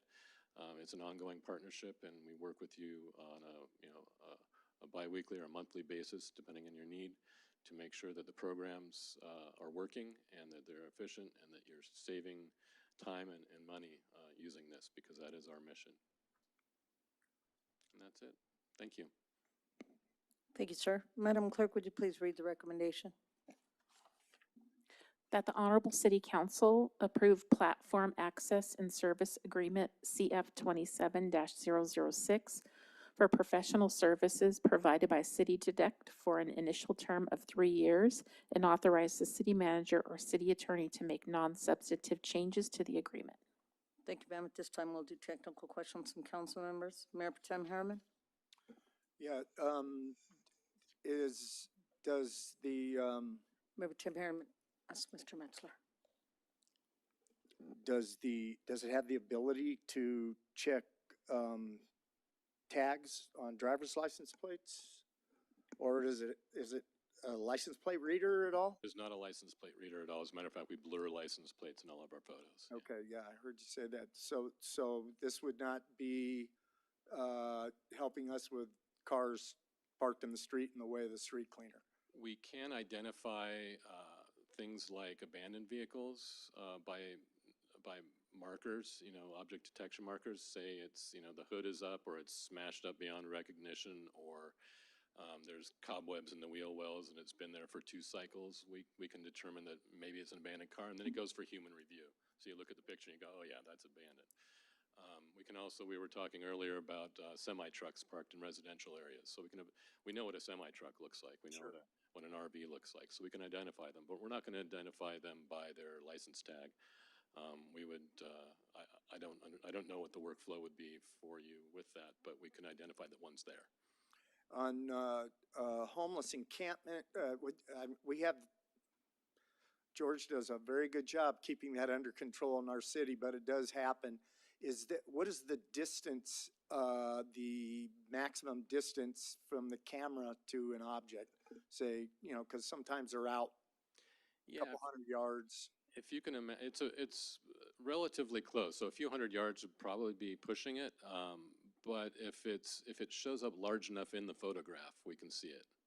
In other words, so if it's too small in the photograph and maybe it just looks, it might show up as litter. It might show up as illegal dumping. Early on, we were kind of equating shopping carts with homeless encampments just because they tended to go together. But yeah, so if they're hidden or they're, we're not looking from above, we're looking from the street. So what we can see from the street and what we can see reasonably sized in the photograph. And this one's for Mr. Duran. How are we gonna distribute the 6 cameras? Are we gonna put on some of the code enforcement vehicles or a homeless task force or street cleaner? How are we gonna do that?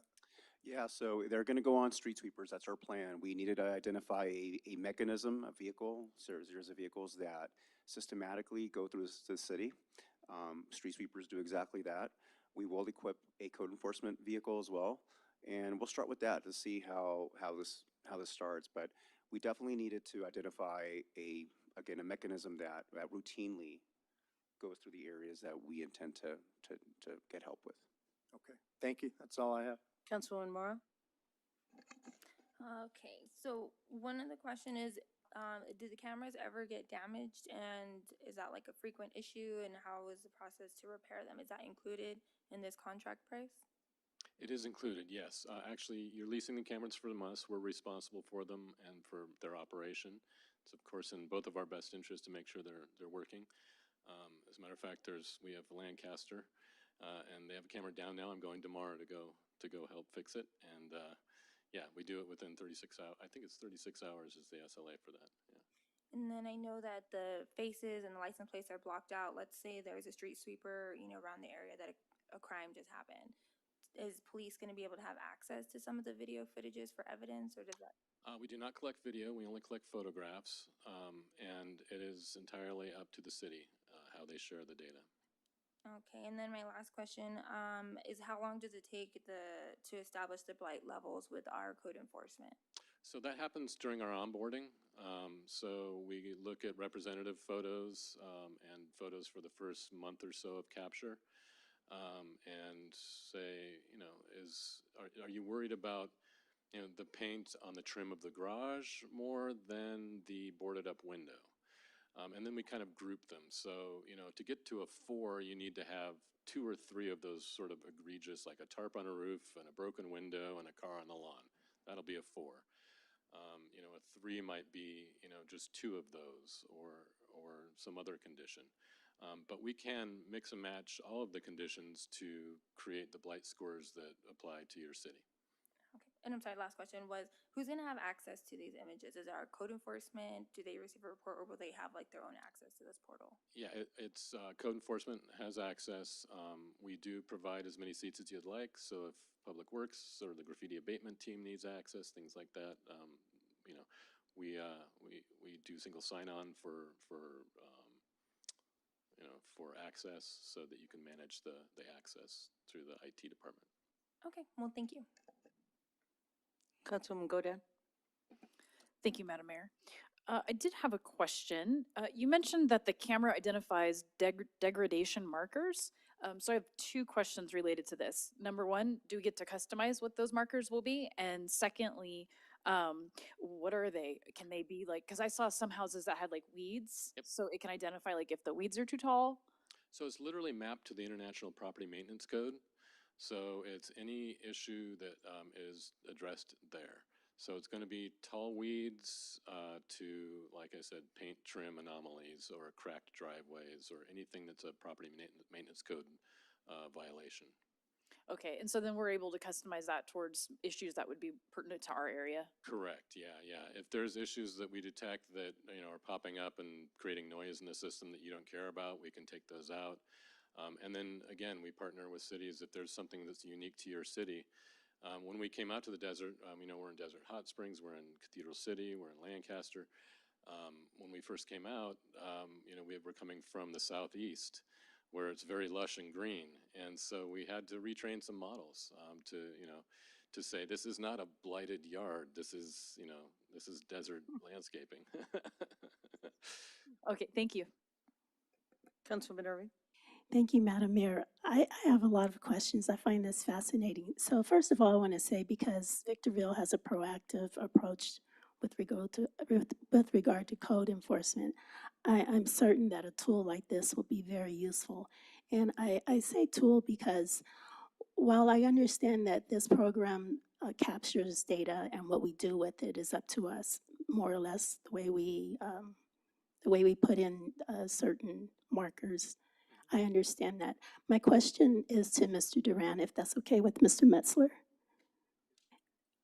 Capturing this data in no way, form, or fashion will replace or impact our processes. For example, the complaint process. Is that correct? That's correct. Okay, because I think that the human element is necessary. Also, when we are going around capturing data, sometimes, we hear often that there are families that have fallen on hard times because maybe someone's sick or ill. That due process component will still be in place. Is that correct? That's absolutely correct. Okay, so the other thing that I wanted to know is I understand that this gentleman can generate reports. He can customize reports. This is to Mr. Metzler. Will we have access to those reports upon request? Yes, yeah. So if I want to pull data about District 5, Yeah, we could review that with you. We'd probably, yeah. well, I'm excited about it. Thank you very much. So good job, Mr. Duran, and to your department. Thank you. Mr. Metzler, if I may, what turns the cameras off and on? What turns the cameras off? Geolocation. So when the street sweeper comes in to the yard at the end of the day, we have a geofence around the area that we don't want to capture. If it's a code enforcement vehicle, and maybe in some cities, code enforcement officers drive those home and stay at home with them, we can put a geofence around their neighborhood so that they're not capturing their house every time they leave the house. So when the camera pulls up, when the street sweeper pulls into the yard, we're not capturing data on the way in. And then when the power is turned off on the vehicle, the power goes off on the unit. Data is continuously uploaded. We do have some reserve power in there to upload the rest of the data once it's parked. But once that's done, it's ready for the next day. Does that answer the question? The only thing I would think about, our sweepers have deadhead miles. So which means they go to an area, we're divided up into, and I don't remember, we were divided up into 4 or 5 areas. And they have to come all the way from one end of town to the other. And they don't go at sweeping speed. They can lift up their brooms and they come in. Sure. I would probably want to see if they could be connected more to when the brooms go down and hit the ground to start sweeping, then it turns the cameras on. Because if not, you're going to get Palmdale Road, which is not ours, 10 times because that's where our yard is, where we dump. Got it. Yeah, yeah. And we can geofence those areas if you don't want to detect them. Okay. Now this question, if I may, this is for Mr. Duran. Are we going to start with tickets or warning? Because our citizens can't afford tickets and, they're not going to be able to pay the tickets. So. This is going to start with, as a warning, this is no different really than the Victorville Now app. It's just basically another mechanism for us to be alerted of a violation. And as Mike indicated, once it follows the criteria of rating whether it needs a courtesy notice or it's a 4, where we determine it's perhaps a structure that almost needs to be demolished, we'll determine whether it makes an enforcement case, which follows our typical compliance process, a notice of violation, time frame to comply, potentially a notice of pendency, a lien basically on the property. It follows that progressive process. If it's so severe, but if it's, well, I think what we're going to capture are minor minor to moderate violations, say a car parked on the lawn, that maybe a courtesy notice will remind most residents and say, yeah, you know, you're not really supposed to park there, and that corrects it. And that's kind of what we're aiming for is a voluntary compliance approach to, I think most folks would comply and just need a very simple courtesy notice and correct it, which eventually translates into visual compliance in the masses. All right. Thank you. Madam Mayor, do I have any time left? Yes. Huh? 58 seconds. Okay, so one of the things that bugs me the most is cars parked in the front yard. So, but you know, people go to work and then they come in the evening. Is it able to detect the marks that a vehicle makes? So the vehicle really doesn't have to be there to detect if somebody's parking there? And then the other question, are we going to be sending photographs with the warnings? So, to answer your first question, if the lawn is being ruined by the car being parked there, yes, we will detect that. It won't be detected as a car on the lawn, but it will be detected as a dead patch in the lawn. And the second question is up to George, but we are able to. I would say likely yes. I think the most common response we get from owners is, what are you talking about? What is this? So, I mean, obviously adding a picture to that just helps them understand what we're trying to convey to them. Thanks. I'll invite a motion for this item. Move to adopt staff recommendation as to points 1 and 2 is presented on the agenda. Second. Oh, okay. I have a first by Councilwoman Godown and a second by Mayor Protem Harriman. Councilwoman Godown, comments on the pending motion? I have no comments. Mayor Protem Harriman? Yeah, I think this is great. I understand the concept that we're going to warn people, okay? And we all know how angry people get, but the whole concept I think is a great idea. And now I know why Keith said we don't need 2 extra code enforcement officers. All right, so that's all I have. Councilwoman Mora? I think it's a great tool to give our code enforcement teams to just help kind of alleviate some of that scanning. I know our Victorville Now app does work well, but this definitely gives you some actual faster, right, documentation to help support you in your needs. So I definitely appreciate any tools that we could give our staff and our team. So thank you. Councilwoman Irving? Yes, my comment is the use of this kind of technology will be a great tool for our department to perform more efficiently and serve the community. Thank you. I know it's not you, George, it's us. But for someone to put rock in their front yard because it's not landscaped, they got to feed their kids, they got to put gas in the car. So dirt, rock, or they get a ticket.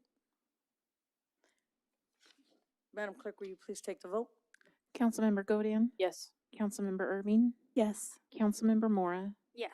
Mayor Protem Harriman? Yes. Mayor Becerra? No. Motion passes with Mayor Becerra voting no. We've now taken action to approve staff's recommendation as presented on the agenda. Item 16, approval of agreements with 5 consultants for an on-call environmental services. Mr. Metzler, would you kindly introduce this item? Thank you, Madam Mayor and members of the council. Routinely, as a preliminary function to design or even construction of public improvements, it is helpful to us to have access to on-call professional engineering services. And effectively, that's what these 5 consultants perform for us so that we can reach out on an on-call basis to these pre-approved service providers. And effectively, this item is seeking approval of the 5 contracts up to $125,000 each. That's not to mean that we will spend the 125, but it certainly authorizes up to in each of those cases to the extent the amounts are going to exceed, then we'll ultimately bring them back to you for your consideration. It's not uncommon to have on-call professional services like this, so that we can do some of that preliminary engineering related work without delaying the actual effort and having to come back to council for approval. And so with that, this item is authored by your city engineer, Mr. Freddie Bonilla, and he's available for any questions or comments you might have. Thank you, Mr. Metzler. Madam Clerk, would you please read the recommendation? That the Honorable City Council approve a consultant professional services provider agreement with 5 consultants. 1, Docket Engineering. 2, E-Corp Consulting, Inc. 3, Environmental Planning Development Solutions, Inc. 4, Placeworks, Inc. 5, Ultra Systems Environmental, Inc. in an amount not to exceed $125,000 each for on-call environmental services over an initial term of 1 year. Thank you, ma'am. At this time, we'll do technical questions from council members. Councilwoman Mora? I have none, thank you. Councilwoman Godin? I have none, thank you. Councilwoman Irving? No questions, thank you. Mayor Pro Tem Harriman? Yeah, this question's for Freddie, got it right? Freddie, when they bill, do they bill by the hour? Good evening, Madam Mayor, members of council. Typically, what we do on these on-call contracts is we will issue a work order request to all of the 5 on-call vendors and get proposals from them on a not-to-exceed basis. And it depends on availability and obviously proposal, the total proposal cost on which we base our selection on. So hourly rates is a part of it, but it is not a time and material. Each individual task will have a not-to-exceed fee associated with it. So they're essentially bidding on doing the work, and they're limited at $125,000 each. Correct. Okay, all right, thank you. And my question would be for Mr. Metzler. Mr. Metzler, with us maybe not having now such a big CIP, we might not need to spend all this, correct? Well, we just adopted the budget, and so certainly you've got a scope of work that we've got planned for this upcoming fiscal year, so it doesn't change the need for these services. Thank you. I'll invite a motion for this item. Move to approve staff recommendation. Second. First by Mayor Pro Tem Harriman, a second by Councilman Godin. Mayor Pro Tem Harriman, comments on the pending motion? I have none. Councilman Godin? None, thank you. Councilman Mora? I have none, thank you. Councilwoman Irving? No comments, thank you. Madam Clerk, will you take the vote, please? Councilmember Godin? Yes. Councilmember Irving? Yes. Councilmember Mora? Yes. Mayor Pro Tem Harriman? Yes. Mayor Becerra? Yes. Motion passes unanimously. We've now taken action to approve staff's recommendation as presented on the agenda. Madam Clerk, we're going to take a 5-minute break, please.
How's it out here?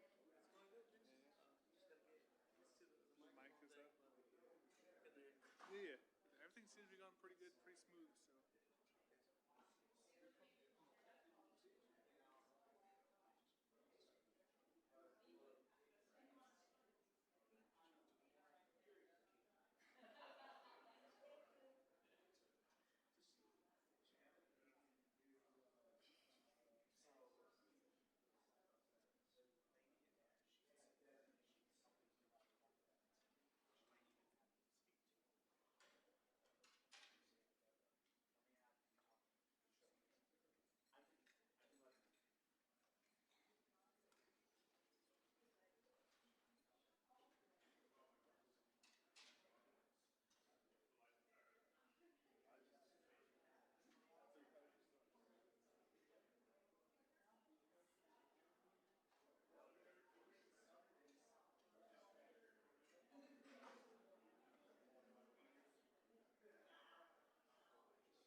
Yeah.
I now bring the meeting back to order. We'll move on to item 17, General Service Provider Agreement with Quinn Company, DBA Quinn Power Systems for generator screen replacements at Highway 395 Booster Station and Well 140 sites. Mr. Metzler, would you kindly introduce this item? Thank you, Madam Mayor and members of the council. This item involves the purchase of replacement screens at two of our site locations. These are actual digital screens, which actually help serve as controls for those systems. And so with that, this item is to order those, but also we do have an update to the staff report because we did catch some errors that needed to be corrected. And so in addition to bringing this item to you for the purchase of that equipment, the item is being brought to you because the item does exceed in the aggregate the purchasing authority of the city manager, but through this item we also identified because of some recurring operating expenses, we had actually already exceeded the purchasing authority on this contract that is shared across multiple departments throughout the city. And so in addition to the purchase of the screens, this item also does ratify those expenses that had exceeded the city manager's purchasing authority of $125,000. And so with that, this item has been authored by your Director of Public Works and Water, and he's available for any questions or comments you might have. Thank you very much. Madam Clerk, will you please read the recommendation? The revised recommendation reads that the Honorable City Council, also sitting as the Victorville Water District Board of Directors and Southern California Logistics Airport Authority Board of Directors, approve the following. 1, ratify year-to-date expenses exceeding the city manager's authority in the amount of $24,881.25. 2, approve the general services provider agreement, project number CFC 26-140, in an amount not to exceed $17,294.32. And 3, approve an additional $7,713.67 for Quinn Company for fiscal year 2025-2026. This time we'll do technical questions from council members. Councilwoman Godin? I have none. Thank you, Madam Mayor. Councilwoman Irving? No questions, thank you. Councilwoman Mora? I have none, thank you. Mayor Pro Tem Harriman? Yes. Are the screens just burn out from the sun? No, they have a useful life. So this is more of a preventative measure so that they don't go out when we actually need them. Okay, that's all I have. I'll invite a motion for this item. Move to adopt staff recommendation as presented in the agenda. Second. The first by Councilman Godin, a second by Mayor Pro Tem Harriman. Councilman Godin, comments on the pending motion? No comments, thank you. Mayor Pro Tem Harriman? I have none. Councilwoman Irving? No comments, thank you. Councilwoman Mora? I have none, thank you. Madam Clerk, will you take the vote, please? Councilmember Godin? Yes. Councilmember Irving? Yes. Councilmember Mora? Yes. Mayor Pro Tem Harriman? Yes. Mayor Becerra? Yes. Motion passes unanimously. We've now taken action to approve staff's recommendation as presented on the agenda. Item 18, fiscal years 2026, 2027 contract renewals, annual supply service agreements. Mr. Metzger, would you kindly introduce this item? Thank you, Madam Mayor, and members of the council. This item is an item that we routinely bring to you immediately after the adoption of the fiscal year budget. And effectively, this item, with the budget being approved, authorizes basically the one-year annual extension to the multi-year contracts what we have with a number of annual supply and service providers in most cases, if not all cases, where they have values that exceed the city manager's purchasing authority. So you've got a long, voluminous list of those service providers that are shared and or used by specific departments throughout the city. And this is what we rely on to provide a number of services. And so with that, this item is authored by your finance director, Ms. Carmen Kuhn, and she's available for any questions or comments you might have. Thank you, sir. Madam Clerk, would you please read the recommendation? That the Honorable City Council Board of Directors award contract renewals for the annual supply and service agreements to various vendors and suppliers for fiscal year 2026, 2027 per the adopted budget approved on June 2nd, 2026. Thank you, ma'am. With this, I will do technical questions from council members. Mayor Pro Tem Harriman? Do we do we try to keep business in here at home in the high desert? We do. Okay, that's all. Councilman Godin? I have none, thank you. Mayor, Councilwoman Mora? I have none, thank you. Councilwoman Irving? No questions. I'll invite a motion for this item. Move to adopt staff recommendation as presented in the agenda. Second. First by Councilman Godin and second by Mayor Pro Tem Harriman. Councilman Godin, comments on the pending motion? No comments, thank you, Madam Mayor. Mayor Pro Tem Harriman? I have none. Councilman Irving? No questions. Excuse me, no comments. Thank you. Councilwoman Mora? I have none, thank you. Madam Clerk, will you take the vote? Councilmember Godin? Yes. Councilmember Irving? Yes. Councilmember Mora? Yes. Mayor Pro Tem Harriman? Yes. Mayor Becerra? Yes. Motion passes unanimously. We've now taken action to approve staff's recommendation as presented on the agenda.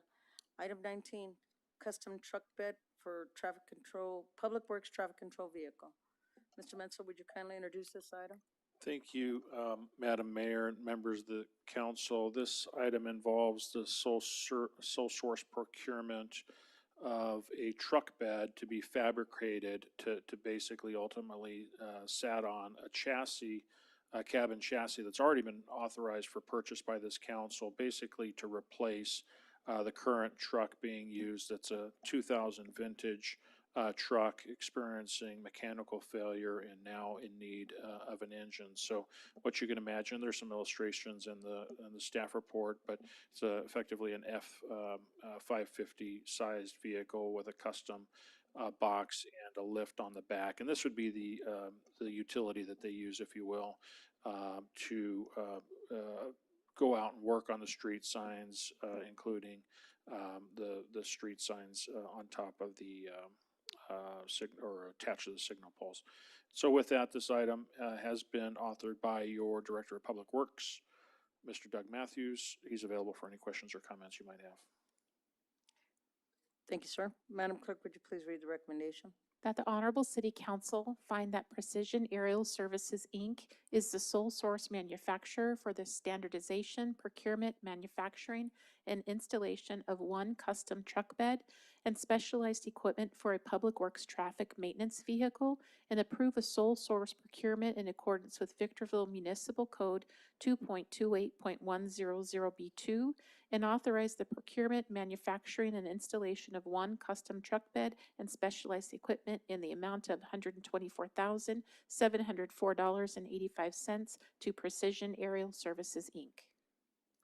Thank you, ma'am. At this time, we'll do technical questions from council members. Councilwoman Irving? No questions. Thank you. Councilwoman Godin? None, thank you. Councilwoman Mora? I have none, thank you. Mayor Pro Tem Harriman? Yeah, I have one. This is just for the bed? This is for the bed, correct? Okay, I have no questions. No more. I'll invite a motion for this item. Motion to approve staff's recommendation as presented on the agenda. Second. I have no comments on the pending motion. Councilwoman Godin? None, thank you. Councilwoman Irving? No comments, thank you. Councilwoman Mora? I have none, thank you. Mayor Potem Harriman, comments? Yeah, that seems expensive to me. I've had F-550s, they don't have, never had lifts on them, but, that's twice as much as I paid for a truck and a bed that is almost comparable to that, except other than the lift. Did that go out to a competitive, how did we do that? That's a lot. That's more than comments. That would have been in questions. Okay.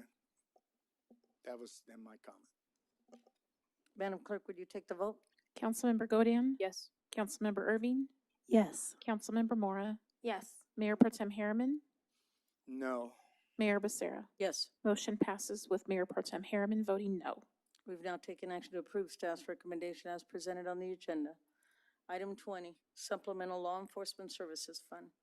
Mr. Metzler, would you kindly introduce this item? Thank you, Madam Mayor and members of the council. The Supplemental Law Enforcement Services Fund is effectively grant-type funds that are received by the city on an annual basis. And typically, when we do the budget for the upcoming fiscal year, we really don't have a way of knowing how much to receive, and so accordingly, we don't budget on the revenue and expense side. But when money is sent, we certainly do collect it and don't turn it away.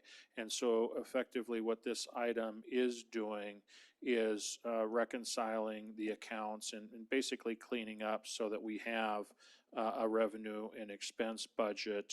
And as you have probably seen reading the staff report, this is the fund that we've been using basically to help us expand our use of technology for things like the DFR program, which is the Drone First Responder, the ShotSpotter program, and the ALPR program. So with that, the item has been authored by your Deputy City Manager, Mr. Tony Camargo, and he's available for any questions or comments you might have.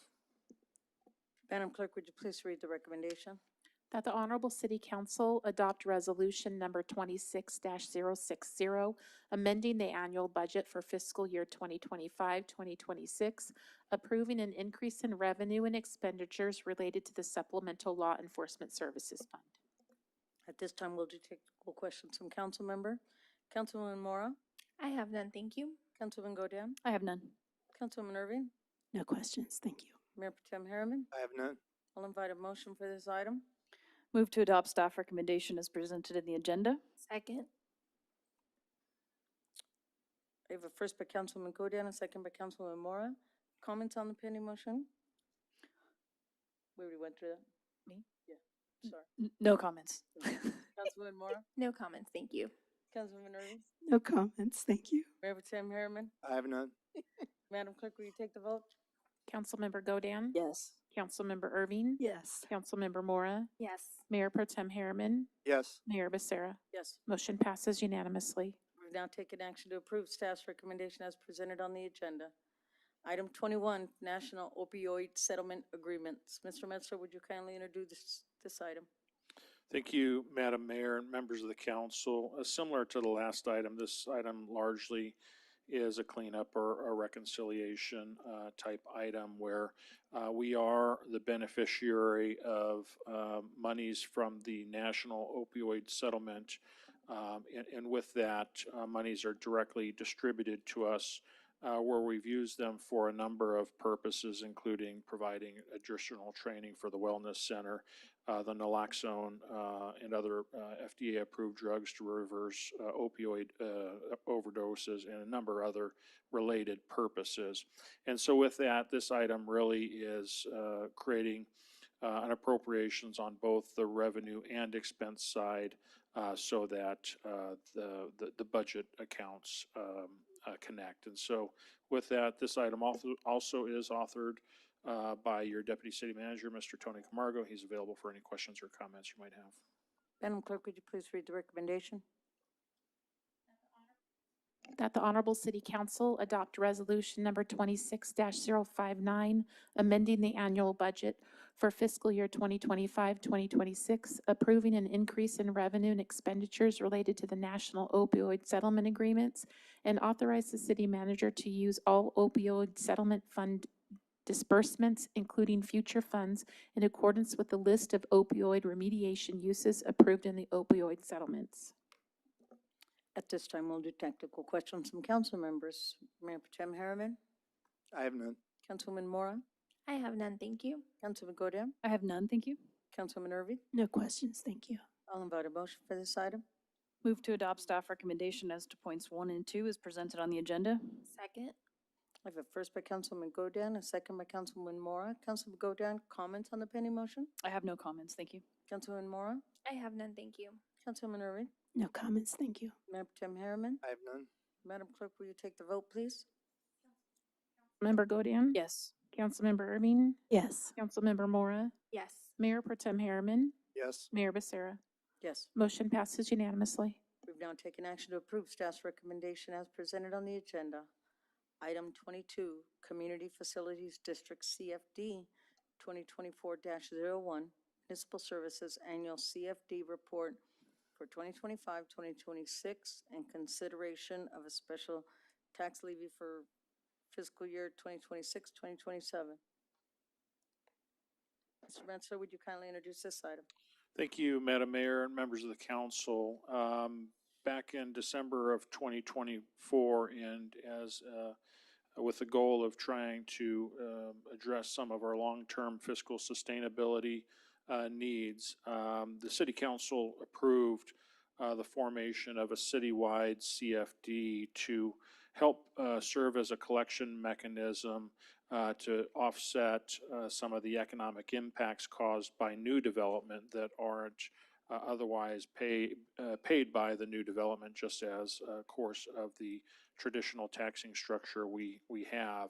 And so with that, as a part of the formation, new development does annex in as a function of being conditioned through the development process.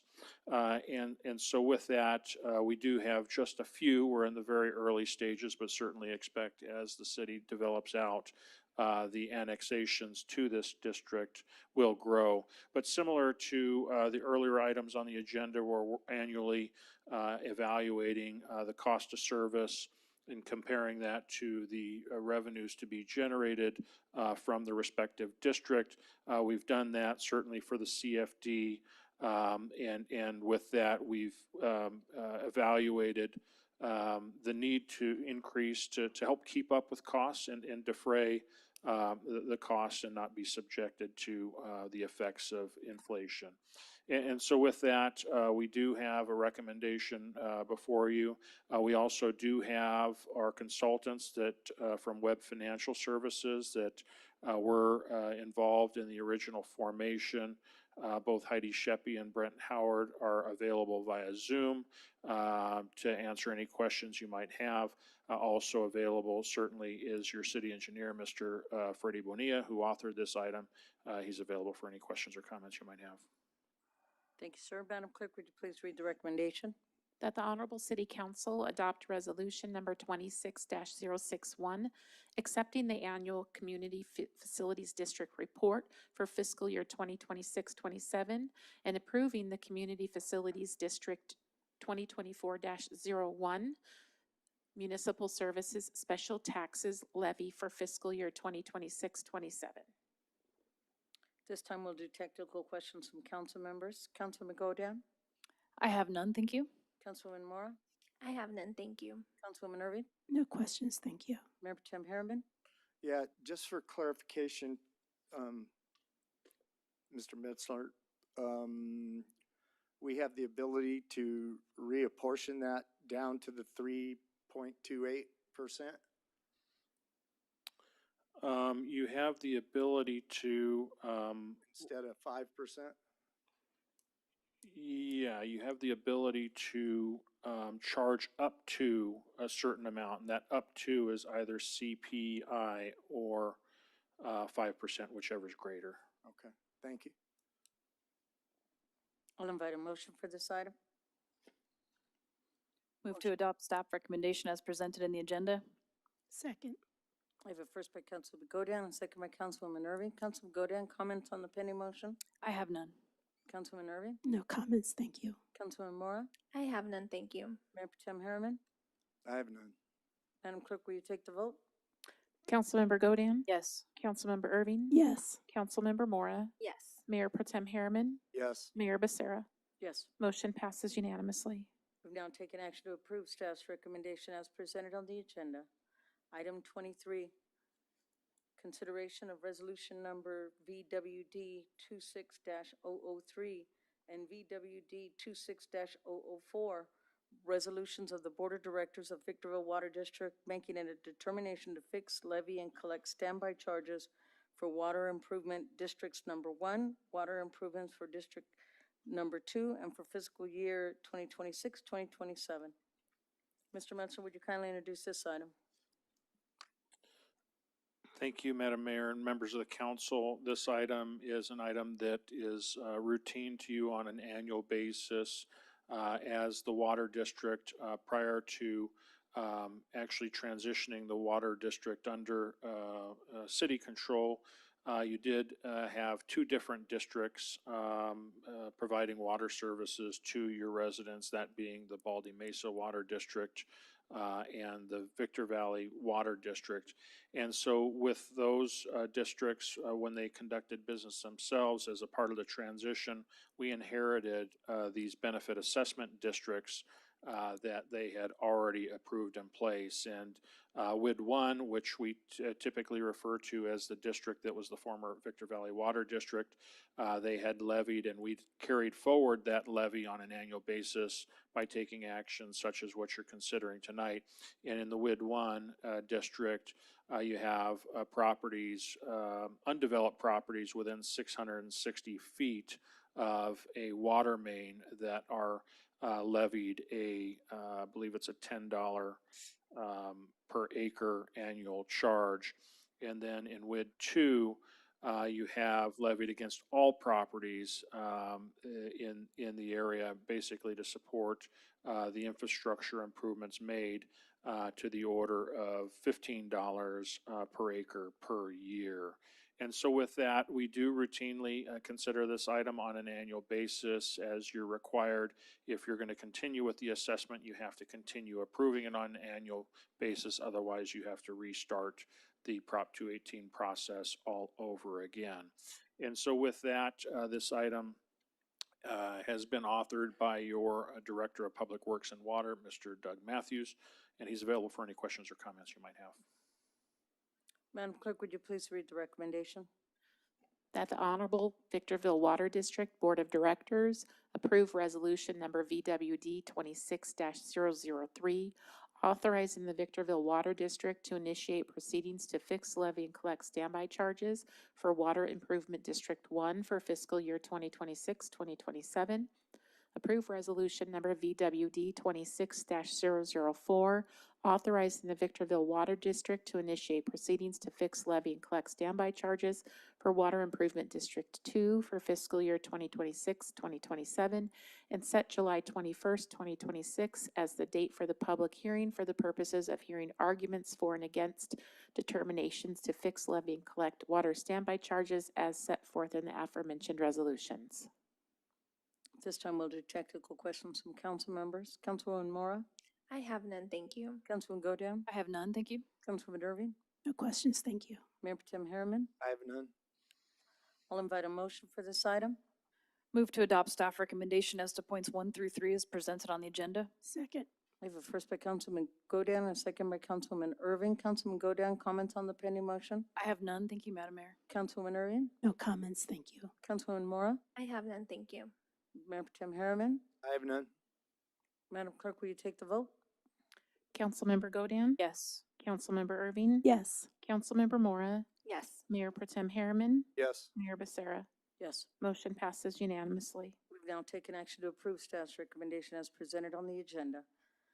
Item 24, fiscal year 2025-2026 revenue budget amendment. Mr. Metzger, would you kindly introduce this item? Thank you, Madam Mayor and members of the council. This item, similar to others, is an attempt to just reconcile our books and get the appropriate amounts budgeted.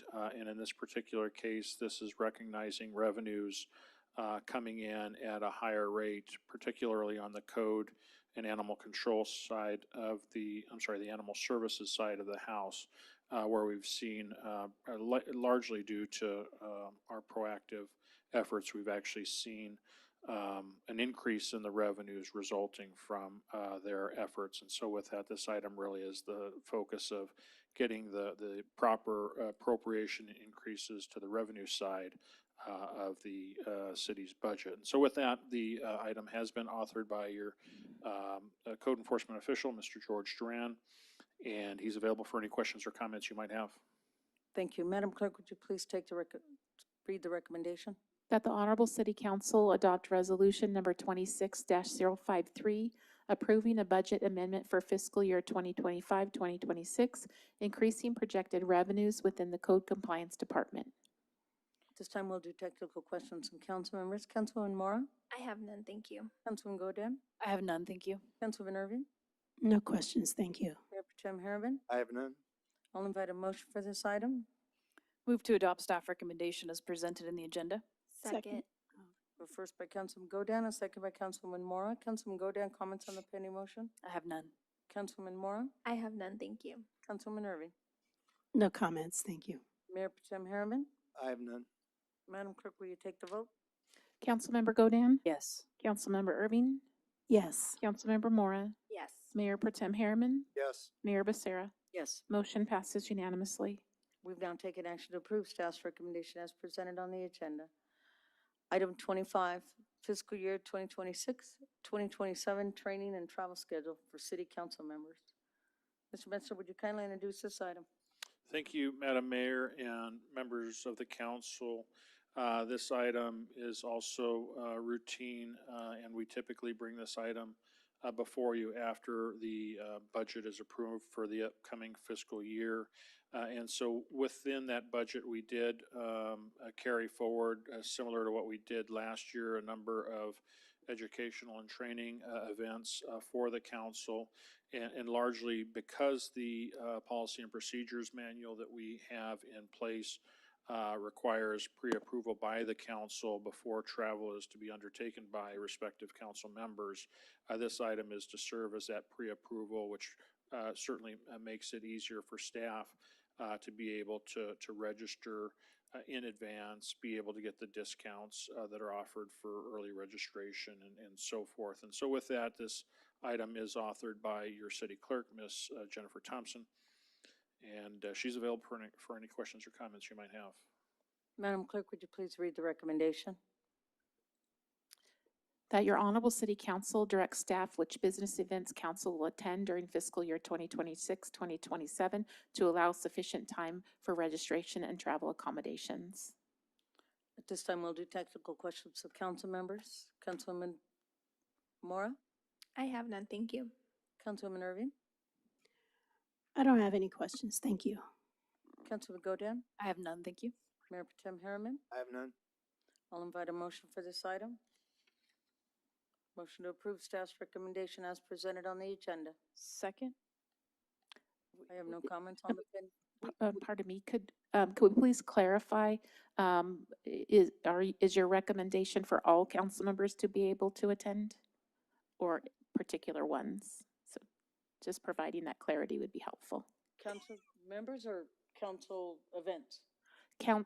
Just council members, so you want to attend all the events and all the council members, that direction would be helpful. Okay, then I'll redo my motion. Thank you. Motion to approve staff's recommendation for each council member to make up their own mind whether they want to go or not. How's that? Good? Perfect. Okay. Second. I have no comments on the pending motion. Councilwoman Godin, comments on the pending motion? I have none. Councilwoman Mora? I have none, thank you. Councilwoman Irving? No comments. Mayor Pro Tem Harriman? I have none. Madam Clerk, will you take the vote? Councilmember Godin? Yes. Councilmember Irving? Yes. Councilmember Mora? Yes. Mayor Pro Tem Harriman? Yes. Mayor Becerra? Yes. Motion passes unanimously. We've now taken action to approve what was on the agenda for staff's recommendation for the council. Item 26, analysis and feasibility of a 5K run eve. Mayor Pro Tem Harriman, since you requested this item, this is your introduction. After reading the staff report, I can see we have enough activities, I guess, in the high desert. So I guess we'll pass on this.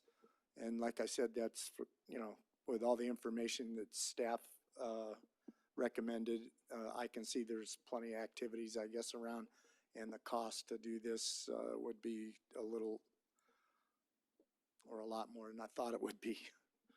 So. Mr. Metzger, is there anything further you'd like to add? Nothing further at this time. Madam Clerk, would you please read the recommendation? Any action is at the discretion of your honorable city council. Thank you. At this time, we'll do technical questions from council members. Councilman Mora? I just wanted to clarify, so in there it says 76,000 to include restroom rental, security, sound, personnel, and 60,000 for professional services for 5K coordinator. So it's a combined 76,000 plus 60,000 on page 1129.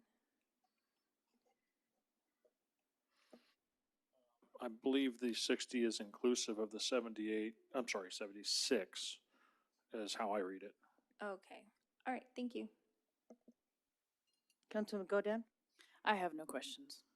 Councilman Irving? I do have a question. I need clarification. Didn't Mayor Pro Tem Harriman say he's pulling this? No. He didn't? He's not.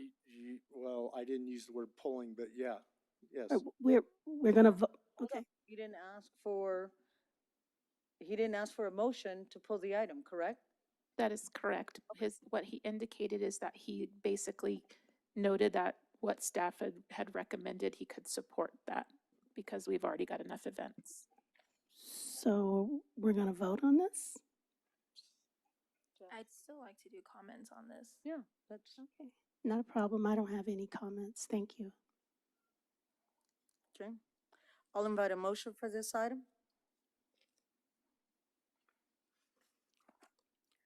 Due to lack of motion, motion fails. The item dies due to a lack of motion. Thank you, ma'am. Just a one comment. Oh, yes. I mean, I love the idea of doing the 5K. I don't like the price. But again, I'd like to recommend that we do coordinate with one of our agencies in our city. Our college would like us to coordinate with them too, just to kind of engage everyone and collaborate and not have to incur such a fee to just provide our community a wonderful outdoor event. So I think collaboration would help mitigate this cost to the city. But I still think it's a good idea, but we do lots of events. So for next year, thank you. Is that a comment or a motion? That's what I was gonna just ask. If it's a motion, then let's put it on at 28. No comments then. Then we'll move on to item 27, city manager reports, Mr. Metzler. Thank you, Madam Mayor and members of the council. A few items to report on the community event side of things. We do have America's 250th anniversary celebration. That's where we're inviting the community to join us on July 4th for the America's 250 at Silverado High School. This event is going to feature food trucks, live entertainment, patriotic ceremonies, a concert, and a fireworks show. Parking is going to open at 5:30 p.m., gates open at 6, and festivities begin at 7 p.m. Admission is only $2 per person.